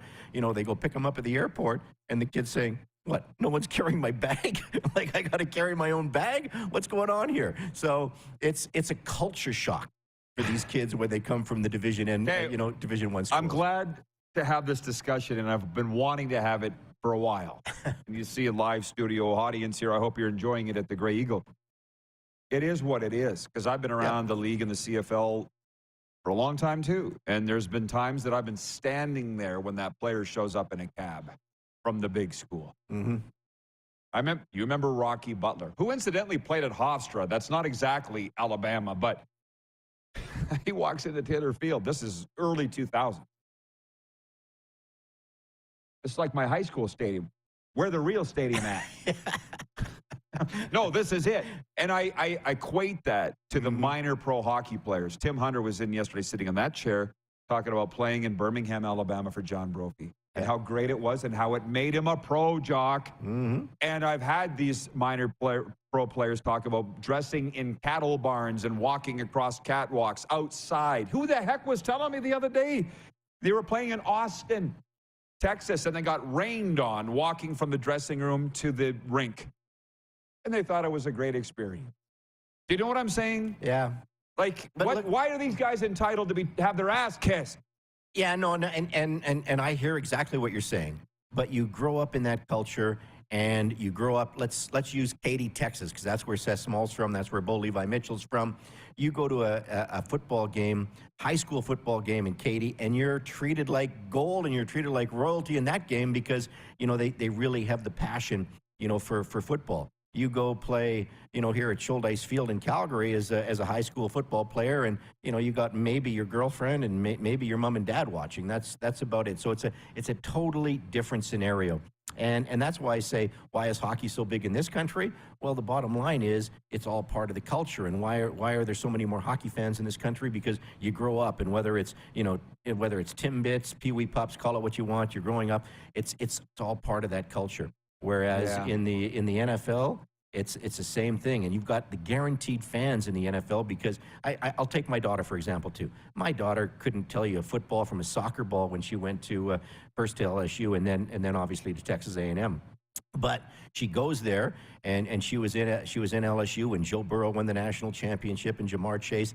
And this kid became a football fan, and she loved it, and she went to every single game, then transfers to Texas A&M. She goes to Kyle Field every single game, and that's just part of that culture. And guess what? Yes. You come out of that university environment, and now you're following, obviously Joe Burrow or Jamar Chase or all these stars. So you're guaranteed to have that next generation of fans, where I don't think you see that in Canada, where, you go to a U Sports game, great, good football, great football, but not a lot of, the student body doesn't get out and support it, maybe in Quebec a little bit more than in Western Canada. And so you don't have that natural affiliation with with the pro athletes that come there. And that's I think is the biggest difference if you want to compare the Canada and the United States, where hockey it's totally different. Hockey, what do you have, 13,000 people watching, Connor Bedard the other night, or 14,000 people? Like that's rare, though. That is rare. Yeah. But we've had a couple of games here in Calgary, the Teddy Bear game, 17,000. Connor Bedard came to play the Calgary Hitmen. There were 17,000. Hey, everybody knows who Connor Bedard is. Everybody wants to see Connor Bedard make the next jump. Landry's watching in Billings, Montana, and he says football is king in the U.S. and godlike in certain states. Well, particularly Florida, and that's why I knew that we could get into this topic here right now and people would find it interesting, because we do have a lot of U.S. viewers and there's a lot of football fans in Canada watching right now. But as much as we love hockey in Canada, it's still the number one. I did hear this the other day, that when Cale Makar was playing for Brooks in the American Junior League, he came through Calgary playing the Canucks. There was more NHL scouts in the rink than fans. Yeah. Do you know what I mean? Wouldn't surprise me. Right. So there's high level junior A hockey. Junior A hockey's high level, but it doesn't draw. No. You know what I mean? Football, all the stadiums are packed at every level in the States. And I love that. But I'll also say this. What I love about my role as voice of the Riders, because I don't ever envision going back to that role with any team, but when those players show up in the cab, man. Because I got a lot of those stories. You wouldn't remember, I don't think, Jock, because he wasn't with the Riders for long, but his name was Joe Sykes. Joe Sykes. Do you? He was an all-time... I remember, I remember Phil Sykes, the hockey player. Of course. L.A. Kings. L.A. Kings. Yeah. But you know where he's from? No. Pooscoopy beat. Well, close. not quite Pooscoopy, Dawson Creek. Phil but Sykes. Just Joe Sykes showed up, and you'd have to Google it, but I think it was the all-time sack leader in the Arena Football League, or maybe AFL 2, with the Green Bay Blizzard. And he showed up in a cab and he got out. Now, I was always around. That's our job. You're around, right? He gets out, drops his bag, looks around the stadium and goes, "What's the sack record here? I'm going to get it." And you know what the vets do? They laugh. They hit the ground laughing. Yeah. Because these guys actually think they're going to do it. Yeah, they do. I think he played like 2 games. Didn't even breathe on the quarterback. And he's talking about the all-time sack record. Yeah. Well, they think it's going to be a walk in the park, and it's not. That, and that's where you have to appreciate the Canadian Football League, because it is a tough league to play in, and it is, you're one step away from, maybe making the big dollars, and it's about getting that opportunity, and so finally, obviously everybody knows Alex Singleton, great Denver Broncos, great with the Philadelphia Eagles, but he was great in Canada, and he finally got recognized because of what he did in Canada. And there's so many good stories, from that's the dream. Perspective. Yes, that's the dream. But that's why I don't have this time for what Jones said. And I love Jones. I had a long talk with him at the Combine. I do, but he's just a coach bitching. Because my thing is, I didn't get into broadcasting to get obviously. No, you don't. I got in it because I wanted to do it, and I'm still doing it because I want to do it. Are these players coming to Canada to get rich because they made $150,000 in an NL? No. They're coming here to play football if they love it, and B, to get to the NFL. And you know what? You can make a career out of it, and you can, obviously embrace the community you play in, whether it's Regina, whether it's Winnipeg, whether it's, Toronto, Hamilton, go down the list here in Calgary. I've seen so many players, American players, come here. They fall in love with this country because this country is a pretty nice place to live. Yes. It's a fantastic place to live. And if you play your cards right, you can, obviously make a career, have a family, all these great things in this country. And that's what you should be looking at. not, obviously I guess the dream is to play in the NFL and make the big bucks. I do get that. But if you really embrace the city that you play in, and you embrace the league, and you embrace, obviously what we're all about here in Canada, you can make a very, very nice life. And there's great stories of that too. Yes, exactly right. Exactly We'll be right back. I got more stories for you, and I know Jock's got some. There are questions for both of us. Are you okay for one more segment? Sure. All right. Am I on the payroll now? Yeah, might as well be. I got a free buffet for you. That's how I pay your buddy Mark Stevens. Good one, Rod. We'll be right back to Grey Eagle Resort and Casino after this time out on Game Plus Television, your favorite podcast platform, and WQEE, the Fringe Radio Network. Head to youtube.com/The Rod Pedersen Show now. You gotta subscribe. Click the subscribe button for all the content you may have missed.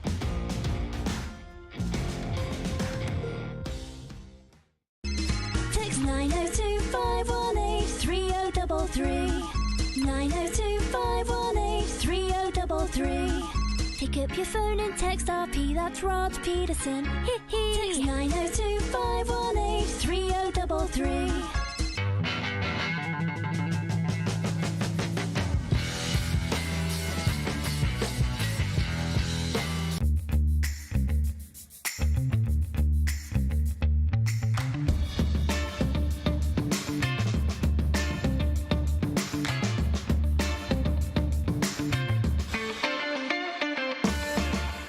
Is it time to take your event online? Bring it to IKS Live. We've got a fully customized virtual event platform with remote guest support for your next fundraiser, talk show, conference, performance, and more. IKS Live offers live streaming to Facebook Live and YouTube and pre-recorded capabilities, both in our studio with green screen available and on location with pre-production and post-production services. Visit us at ikslive.ca. Did you know that you can help save a life? And you can start right now. Stem cells from male donors increase chances of positive outcomes for patients, yet they only make up 40% of our registry. Today, there are hundreds of people in Canada searching for their life-saving match. You can be a patient's best hope. Be a hero by registering with Canadian Blood Services Stem Cell Registry now.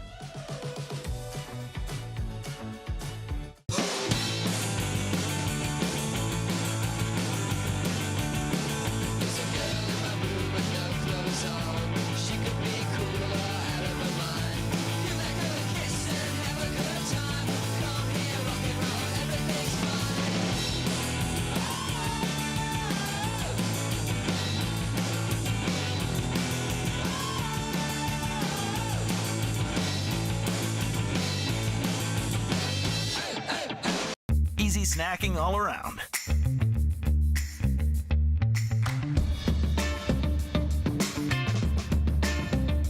Something everyone can love.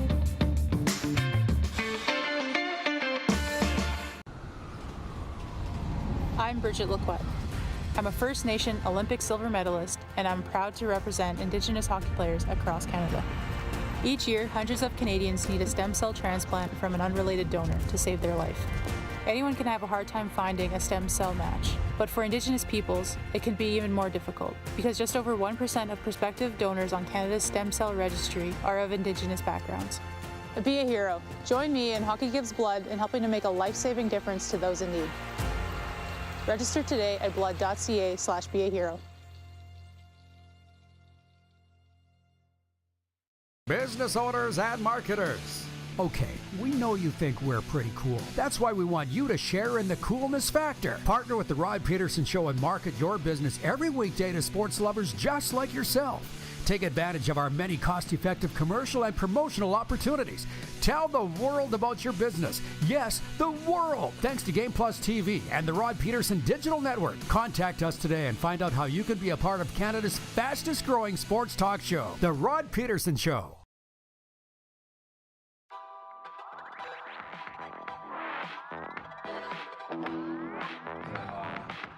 All right, welcome back live to the Grey Eagle Resort and Casino, Calgary's entertainment destination. There are 3 games in the NHL tonight. I'm going to talk about these later in the sports update, but just so you know, Montreal's at the Islanders, Dallas is at St. Louis, and San Jose's here in Calgary with what I call a friends and family game. Only friends and family care for the most part.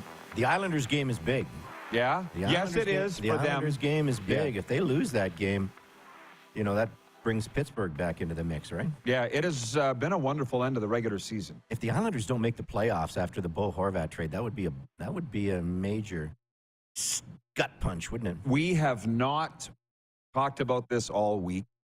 And listen, we're airing in British Columbia on Channel 924. Tell us, we have a lot of listeners out there and viewers. What did you think of what Bo Horvat said the other night about Vancouver? Did you see it? You must have heard about it. I did see it. Was he taken out of context like he says he was? We watched it live. How can you say that? Yeah, it's always funny how you do a little damage control after a scenario. I love Vancouver. Like I say, in this country, I love Calgary. Don't want to move from Calgary, but I would much rather, if I had to move, I would pick Vancouver before I pick Toronto. Yeah. Because I love the coast, I love the water, love the mountains in Vancouver, and don't love the NDP government that they have in BC, but that's a political situation. Well, there's something to be said for Western Canadian versus Eastern Canadian. Yeah. We don't need to, we're not saying we don't like Eastern Canada, but I'm a Western guy too. Yeah. It is what it exactly. is. Yeah. But I've always said about Calgary, Yeah. Calgary is the best city in this country, except we're missing a large body of water. Like if the Shuswap was only an hour away and not 6 hours away, you couldn't beat Calgary. And that's the only thing that we're missing in Calgary is a nice large body of water. And if you like water, like you got Great Lakes in Saskatchewan, Great Lakes in Manitoba, we've got puddles here in Alberta, and that's the tough part. Yeah, well, you can't have it all, Jock. No, you can't have it all. You got just about exactly. everything, but there's some others like Atlanta, no water. Dallas, no water. Phoenix, no water. Las Vegas. So you're not alone in that. No, I hear what you're saying. Traveled to them all. And I promised that we had questions from the viewers here. You're a very popular guest, Jock. I'm having a tough time catching up to what everybody's been writing in here. Jeff, the Stamps fan, wants to know if you will be at the Fan Forum April 18th. The Fan Forum, I talked to Jean Lefebvre about that yesterday, and we usually do our show live from the Fan Forum, but it's going to be going on. I only do a 1-hour sports talk show, and it's a lot of football talk, obviously, with the Stampeders. And they're going to be doing their presentations, and Jay McNeil, Dave Dickinson, they're all going to be talking. John Huffnagel's going to be talking. So it's going to be going on while I'm on the air. So I'm not going to be at the Fan Forum. I believe Mark Steven is going to be there. But great that they're bringing it back. Great that they're going to probably bring back Fan Fest this year too. That's what the Canadian Football League teams have to do. You got to get back in the community. COVID took that away from us, and the fans. The great thing about the CFL players is they want to be in the community. They want to get out there. They want to be, involved. And so the more things they can do like that, the better. So Fan Forum, this next Tuesday night. There you go. Landry in Billings, Montana says, hockey to Canada is what football is to the U.S. I agree. I get right, and I would agree with that. Yep. Colin in Ottawa regarding facilities says, imagine some guy coming from LSU's locker room to the Alouettes' pitiful locker room in Molson Stadium. And that's what Dave Dickinson was saying. It's a challenge. It's a challenge. Like LSU, and again, if you haven't seen LSU's locker room, wow, it is probably would be better than a lot of NFL locker rooms too. And now you really I got to Google this. You got to Google it. But I'll say this, man. I got enough stories for a lifetime. I don't need to make any more. Like Vince Young came to Mosaic Stadium. Remember that whole thing? Vince Young, yeah. Do you remember that? I do. So the Riders signed him. I never thought in a second he would set foot didn't you in say Canada. Tom Brady was going to buy a Canadian Football League team? I'll tell you about that after. You don't believe me? I'll tell you what I know. But with Vince Young, he walked into Mosaic Stadium, and honestly, Jock, I mean, there is a difference. I know that the CFL hardcore fans believe that the league is big time, but it ain't. Not compared to Vince Young in the NFL. Like, we had a news conference with Vince Young at Mosaic Stadium, which is a beautiful facility. You've been, right? I said the new place. The door flies open for this news conference. Who comes in? Vince Young, his gal, his kid, his agent, Lee Steinberg, his marketing person, his PR person. Like, it was a circus. And I'm thinking, I'm sure the NFL's like that all the time. Or maybe it's just Vince Young. I don't know. But it was new to us, podunks. And I sat beside Lee Steinberg. You ever heard the phrase, don't meet your heroes? That was apropos that day. Bad breath. But I digress. But Vince went, no, Lee's great. He's been on this show. I'm teasing. Lee's the inspiration of Jerry Maguire. But they went and showed Vince Young the Ryder locker room and all those facilities, and he was amazed. That was the brand new Mosaic Stadium. He said he's never seen anything like it anywhere in the NFL, with the 3 pools at hot, warm water and cold and all the stuff there. So I guess the facilities aren't necessarily overrated, but I'll be honest, Jock, look where you broadcast out of every game. It ain't the Taj Mahal. No, you know what? And it is. I remember Achilles Smith when he came to Calgary, and high draft pick in the NFL, and and he never made it, obviously, in the Canadian Football League because he wasn't good enough. Maybe he didn't have the right toolbox. I don't know, but yeah, he was sort of like bewildered with what was happening in Calgary. I went to a game at Texas A&M last year at Kyle Field, and I didn't get into the dressing room for the Aggies, but I did get the tour underneath and their production studios. Their TV production studios are better than any TV production studio here in Calgary, any other TV production studio that I've seen in Toronto, with Sportsnet or TSN. It is top shelf, first class. They've got, special radio booths. They've got special TV booths. They've got, it's freaking unbelievable. So that's the kind of money you're talking in the NCAA. People are saying it less to me, but they still from time to time say to me, why Florida? Why are you doing your thing there? Have you been? Why not? Yeah. In every regard. It's because of stuff like this. The facilities are fantastic. The weather's great. It's all great. Now, when I have the benefit of having Jock Wilson here, I'm not going to blow it. We talked about the Flames a bit, but I want to talk about a little more while you're here. Okay. Colin in Ottawa watching says, forget whether Daryl Sutter saves his job. How does Brad Treliving, the GM, save his job with Huberdeau and Kadri not exactly living up to their contracts this season? I got a minute for that because the only guys that I think should be blamed for that are them, those 2 players. Well, look, I think Brad Treliving has done a pretty good job with this organization, but like any general manager, you can pick out anyone, and whatever sport, they all make mistakes. And Brad Treliving, I think if he's being honest with you, probably the biggest mistake that he made was giving Matthew Tkachuk the bridge deal. And, he didn't want to step up and give Matthew Tkachuk the long-term contract with the money that he should have been paid as one of that, next level, not generational player, but he was going to be the next star for this organization. He was going to be the next captain. So they settled on the bridge. And I don't know this for sure, but I think that rubbed Matthew the wrong way, and Calgary didn't want to show him the commitment, so he didn't show the commitment to the Calgary Flames when it came up. And so what happens? Brad Treliving understands that he screwed up, and then he overpays Jonathan Huberdeau an 8-year, $10.5 million a year contract, knowing that, holy shoot, I can't have this happen again. I can't lose the player.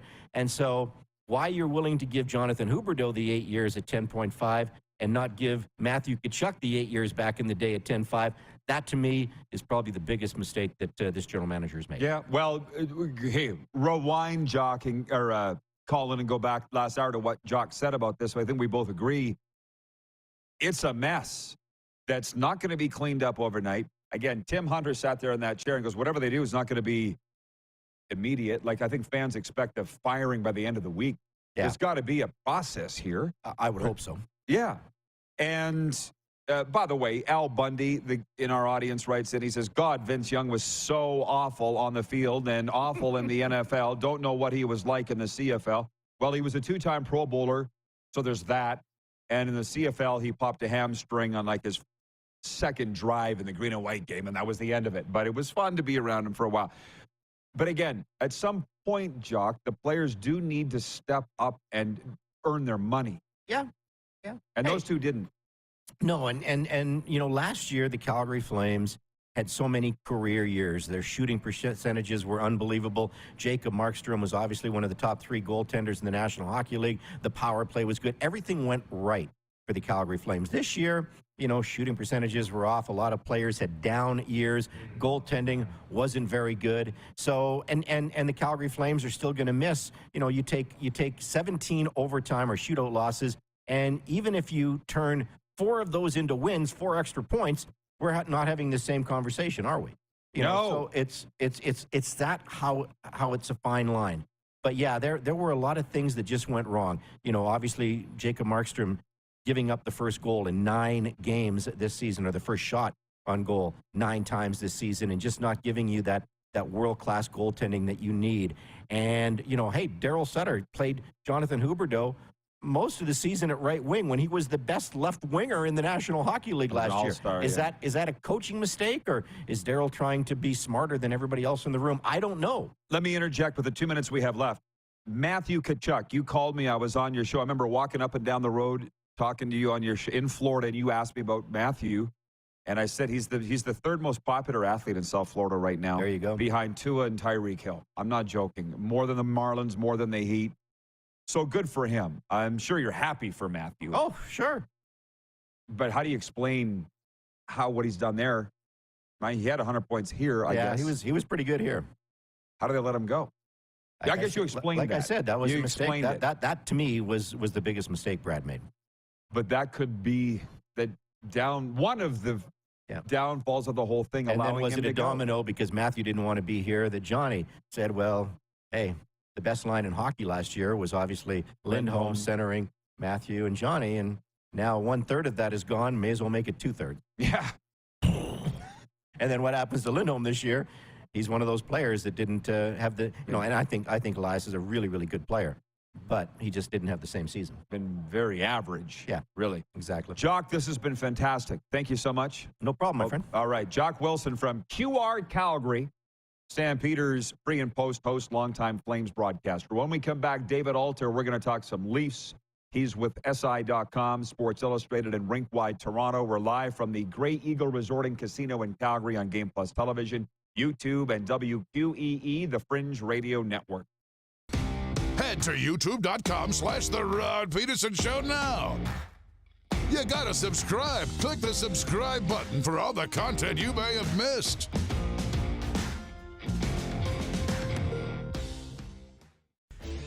Hey, Rod Squad, now you can join the team with your very own RPShow gear.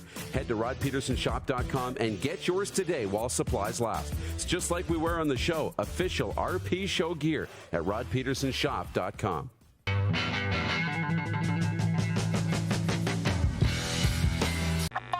Does this look familiar?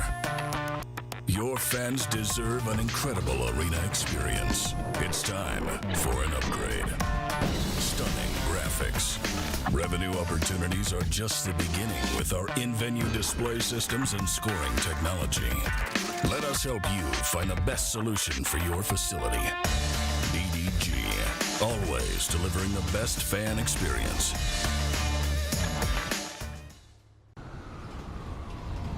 I'm Bridget Lacquette. I'm a First Nation Olympic silver medalist, and I'm proud to represent Indigenous hockey players across Canada. Each year, hundreds of Canadians need a stem cell transplant from an unrelated donor to save their life. Anyone can have a hard time finding a stem cell match, but for Indigenous peoples, it can be even more difficult because just over 1% of prospective donors on Canada's stem cell registry are of Indigenous backgrounds. Be a hero. Join me in Hockey Gives Blood in helping to make a life-saving difference to those in need. Register today at blood.ca/beahero. Grey Eagle Resort and Casino.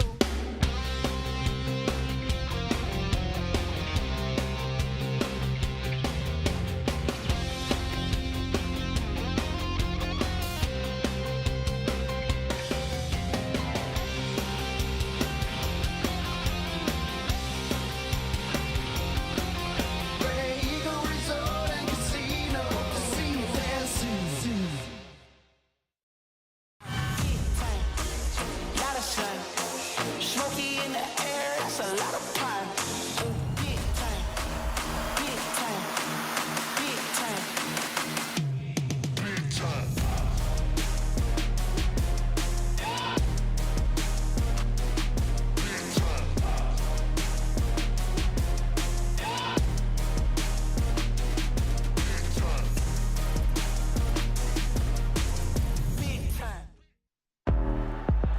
hit the beat. I gotta hit the beat.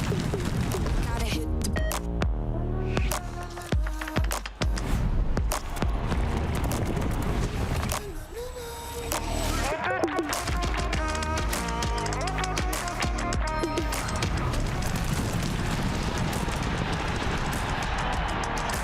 Download Dark Horse Bets today. beat. I gotta hit the beat. Business owners and marketers. Okay, we know you think we're pretty cool. That's why we want you to share in the coolness factor. Partner with the Rod Pedersen Show and market your business every weekday to sports lovers just like yourself. Take advantage of our many cost-effective commercial and promotional opportunities. Tell the world about your business. Yes, the world. Thanks to Game Plus TV and the Rod Pedersen Digital Network. Contact us today and find out how you can be a part of Canada's fastest-growing sports talk show, The Rod Pedersen Show.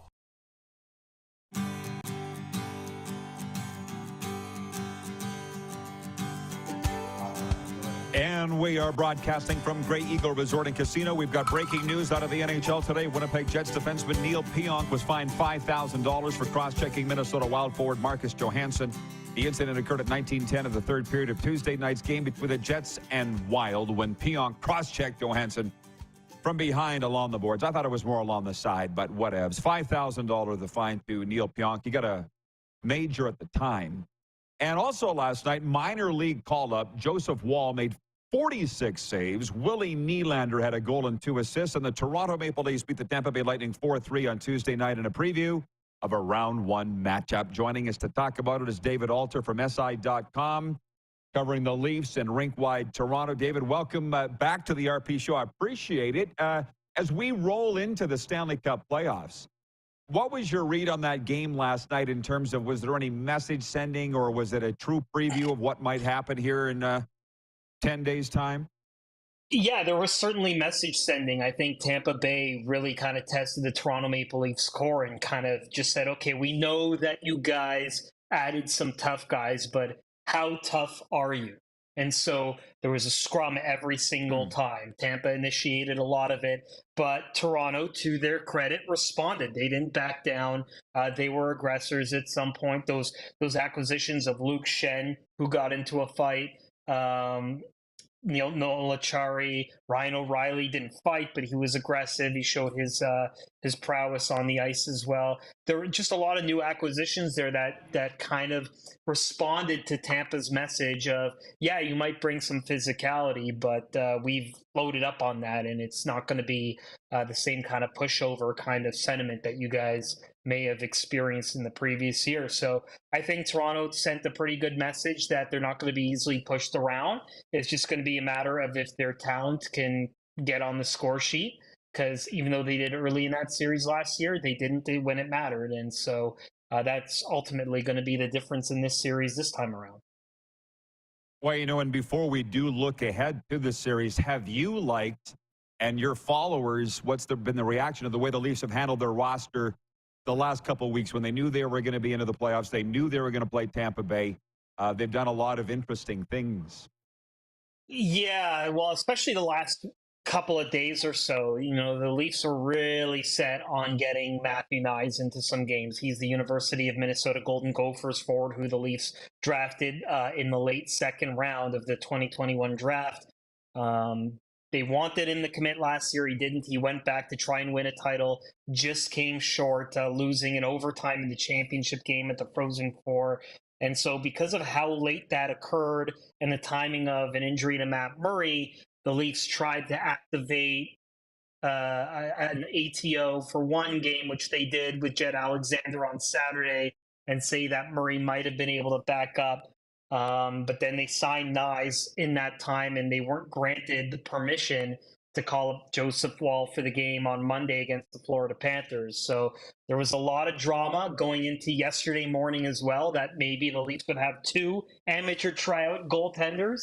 They were ultimately allowed to activate, or call up, I should say, Joseph Wall, the backup goaltender, or the minor league goaltender that you mentioned.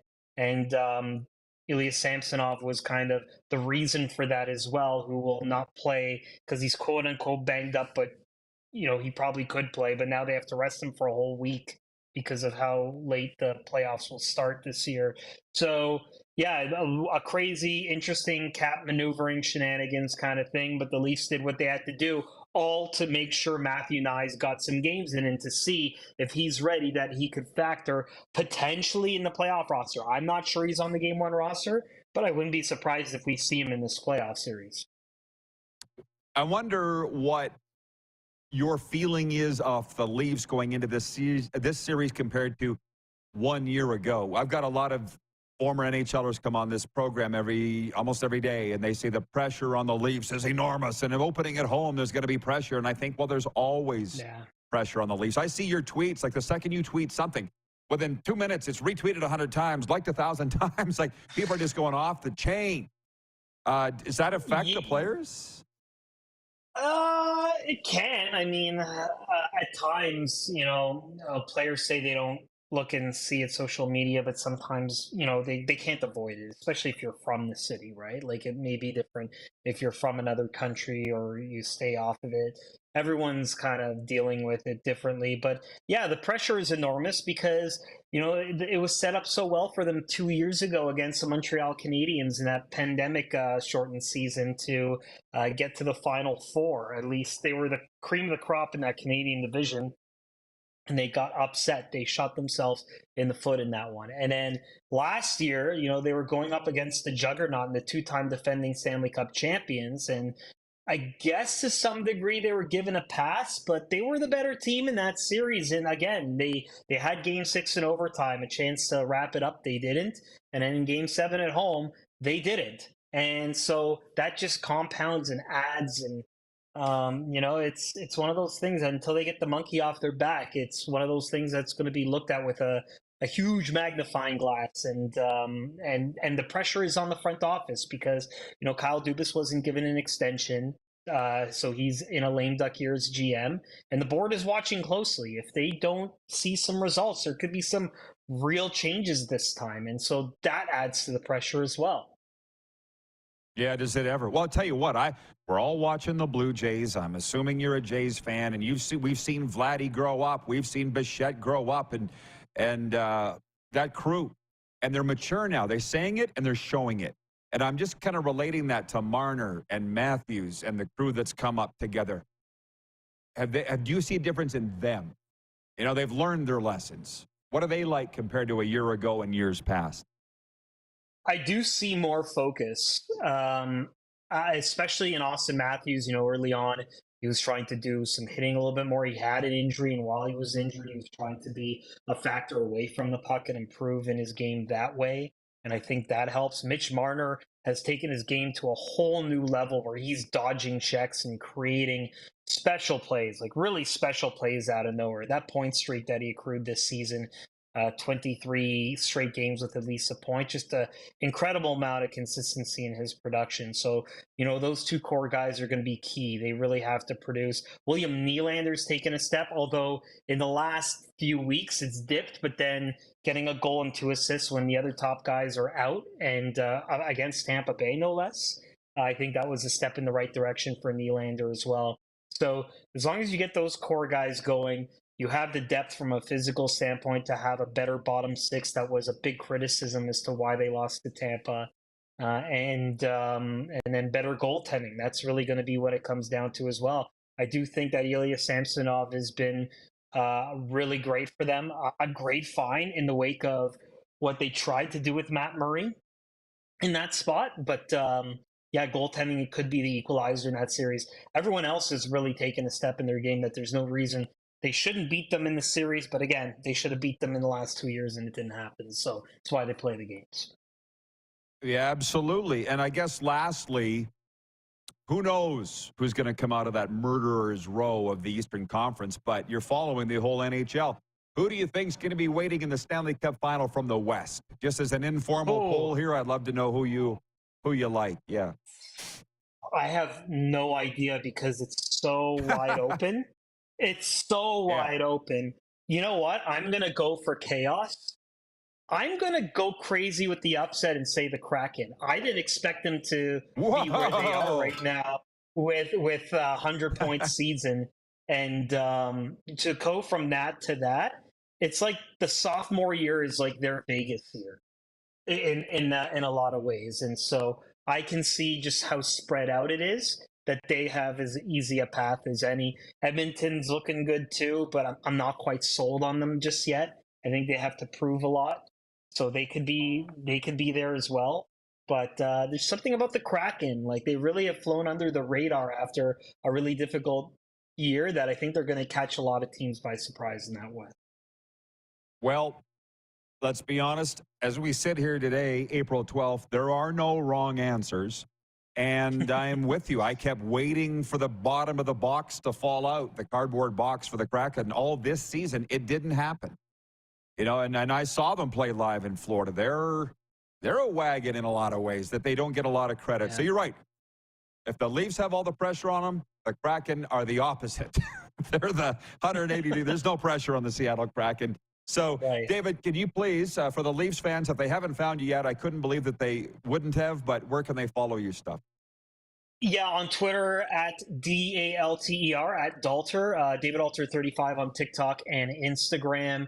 And, now SI is with the hockey news again, so you can check out SI.com and for the Leafs coverage and THN.com/Toronto for all the written content. And Rinkwide Toronto, make sure you follow the podcast, rate and subscribe on all your favorite podcast platforms at rinkwidetoronto.com. Outstanding. Thanks for the time, David. Thanks for coming on. Appreciate it. Enjoy the hockey. You got it, Rod. Thank you. David Alter from all those platforms we just mentioned. When we come back, it's overtime, and it's just me and you, the audience, whatever you would like to talk about. Certainly the junior hockey playoffs, right near and dear to my heart. Tonight's NHL slate. The NBA play-in. I'll get to all your comments when we return. 902-518-3033 to text us directly. We're live from the Grey Eagle Resort and Casino on Game Plus TV, YouTube, and WQEE 99.1 FM. Have you subscribed to the Rod Pedersen Show YouTube channel yet? Head to youtube.com/The Rod Pedersen Show now.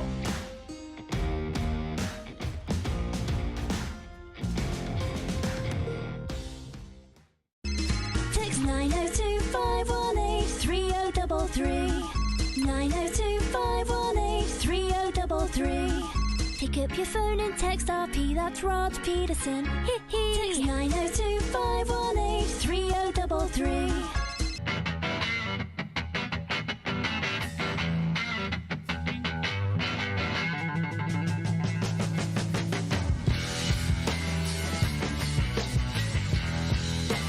We're all capable of doing more.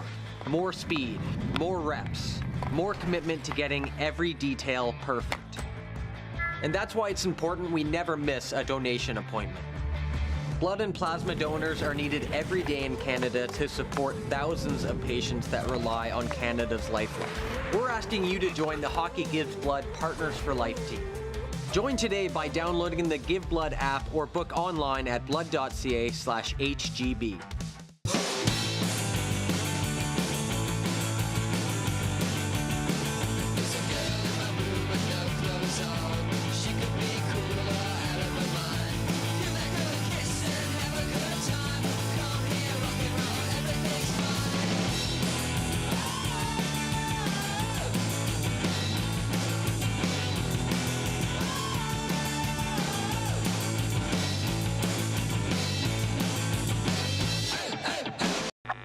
Does this look familiar? Your fans deserve an incredible arena experience. It's time for an upgrade. Stunning graphics. Revenue opportunities are just the beginning with our in-venue display systems and scoring technology. Let us help you find the best solution for your facility. DDG, always delivering the best fan experience.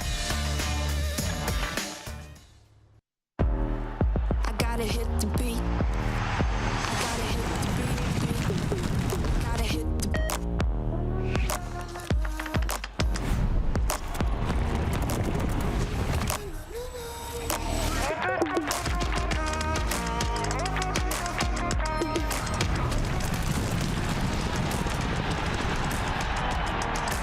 Download dark horse bets today. I gotta hit the beat.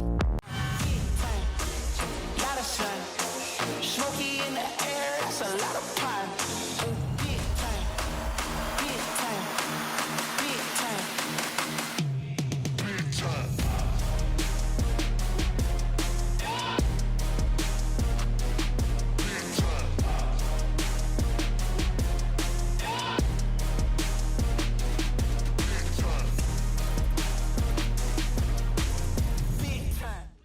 Here's how your business can be a part of Canada's fastest growing sports talk show.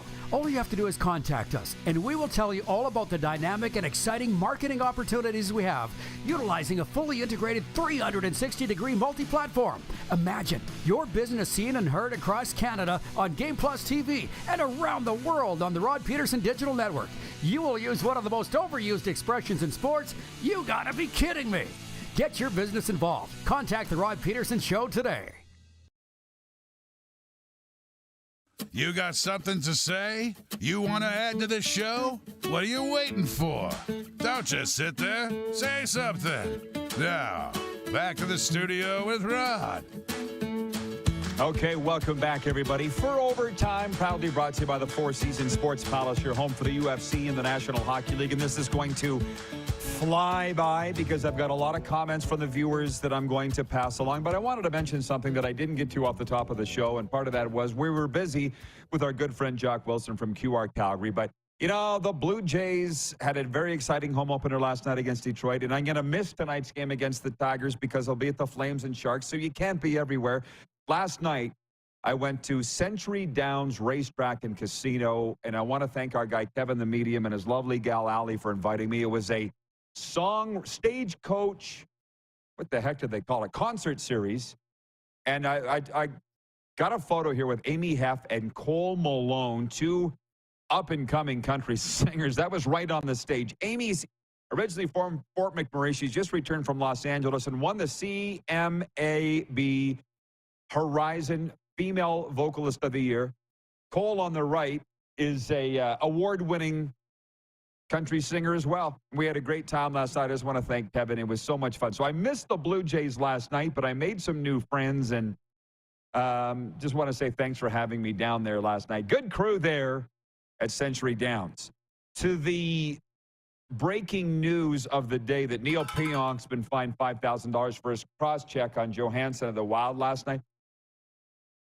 It was pretty bad, and I know the old-time hockey guys that are watching right now, i.e. my buddies, will all laugh at that because that was a Monday in the 90s. That's nothing.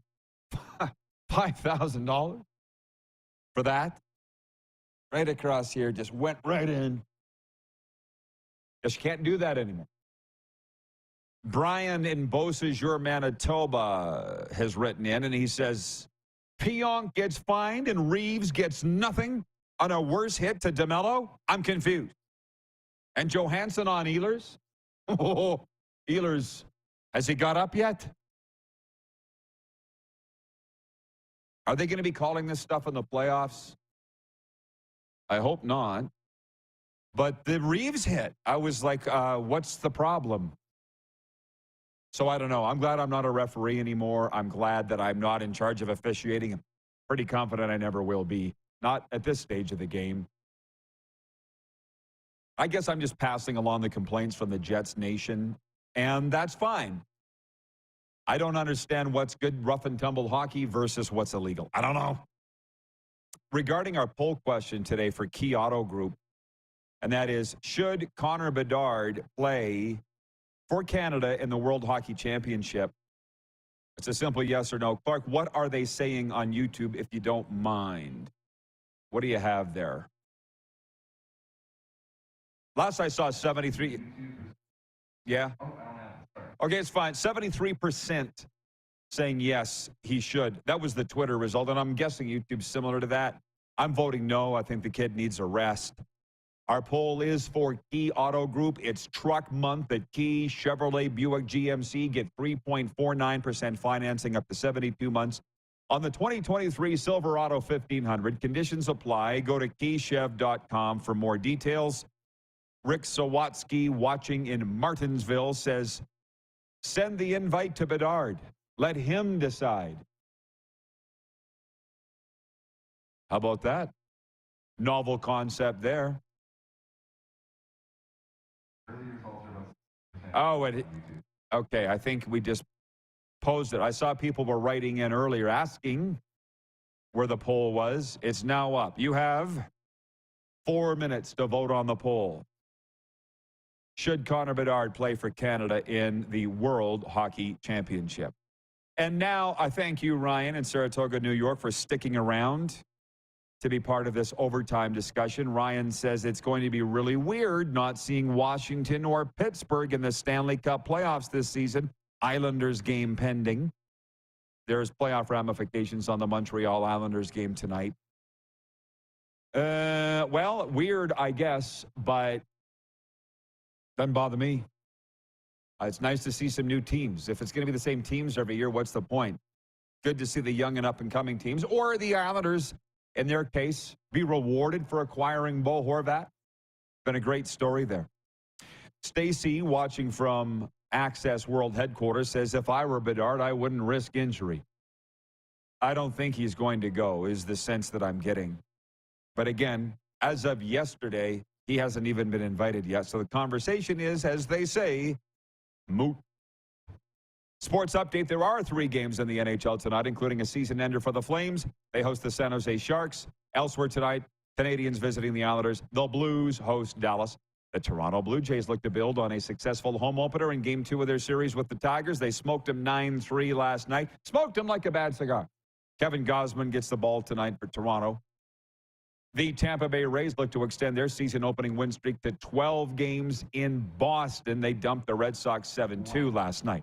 Last minute of play in the RP Show today. And the sports updates brought to you by Landmark Cinemas. Enter to win a movie night out at Landmark Cinemas for movie lovers only. Text MOVIES now to 902-518-3333 to be entered into the draw. In theaters Friday, Renfield. In this modern monster tale of Dracula's loyal servant, Nicholas Hoult stars as Renfield, the tortured aide to history's most narcissistic boss, Dracula, played by Nicolas Cage.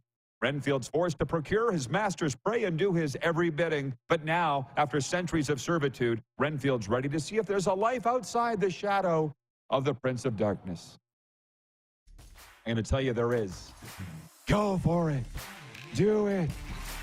You won't be disappointed, Renfield. Sharks and Flames tonight. All the rest we'll talk about it tomorrow, noon Eastern, right here. Thanks to Jock Wilson, David Alter, and you. See you tomorrow.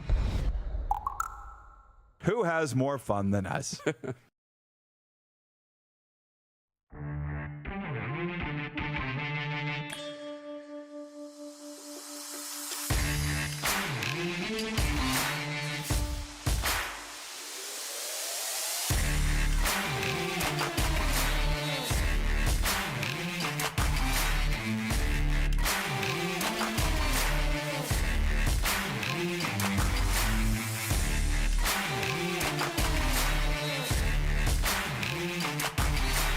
How about that?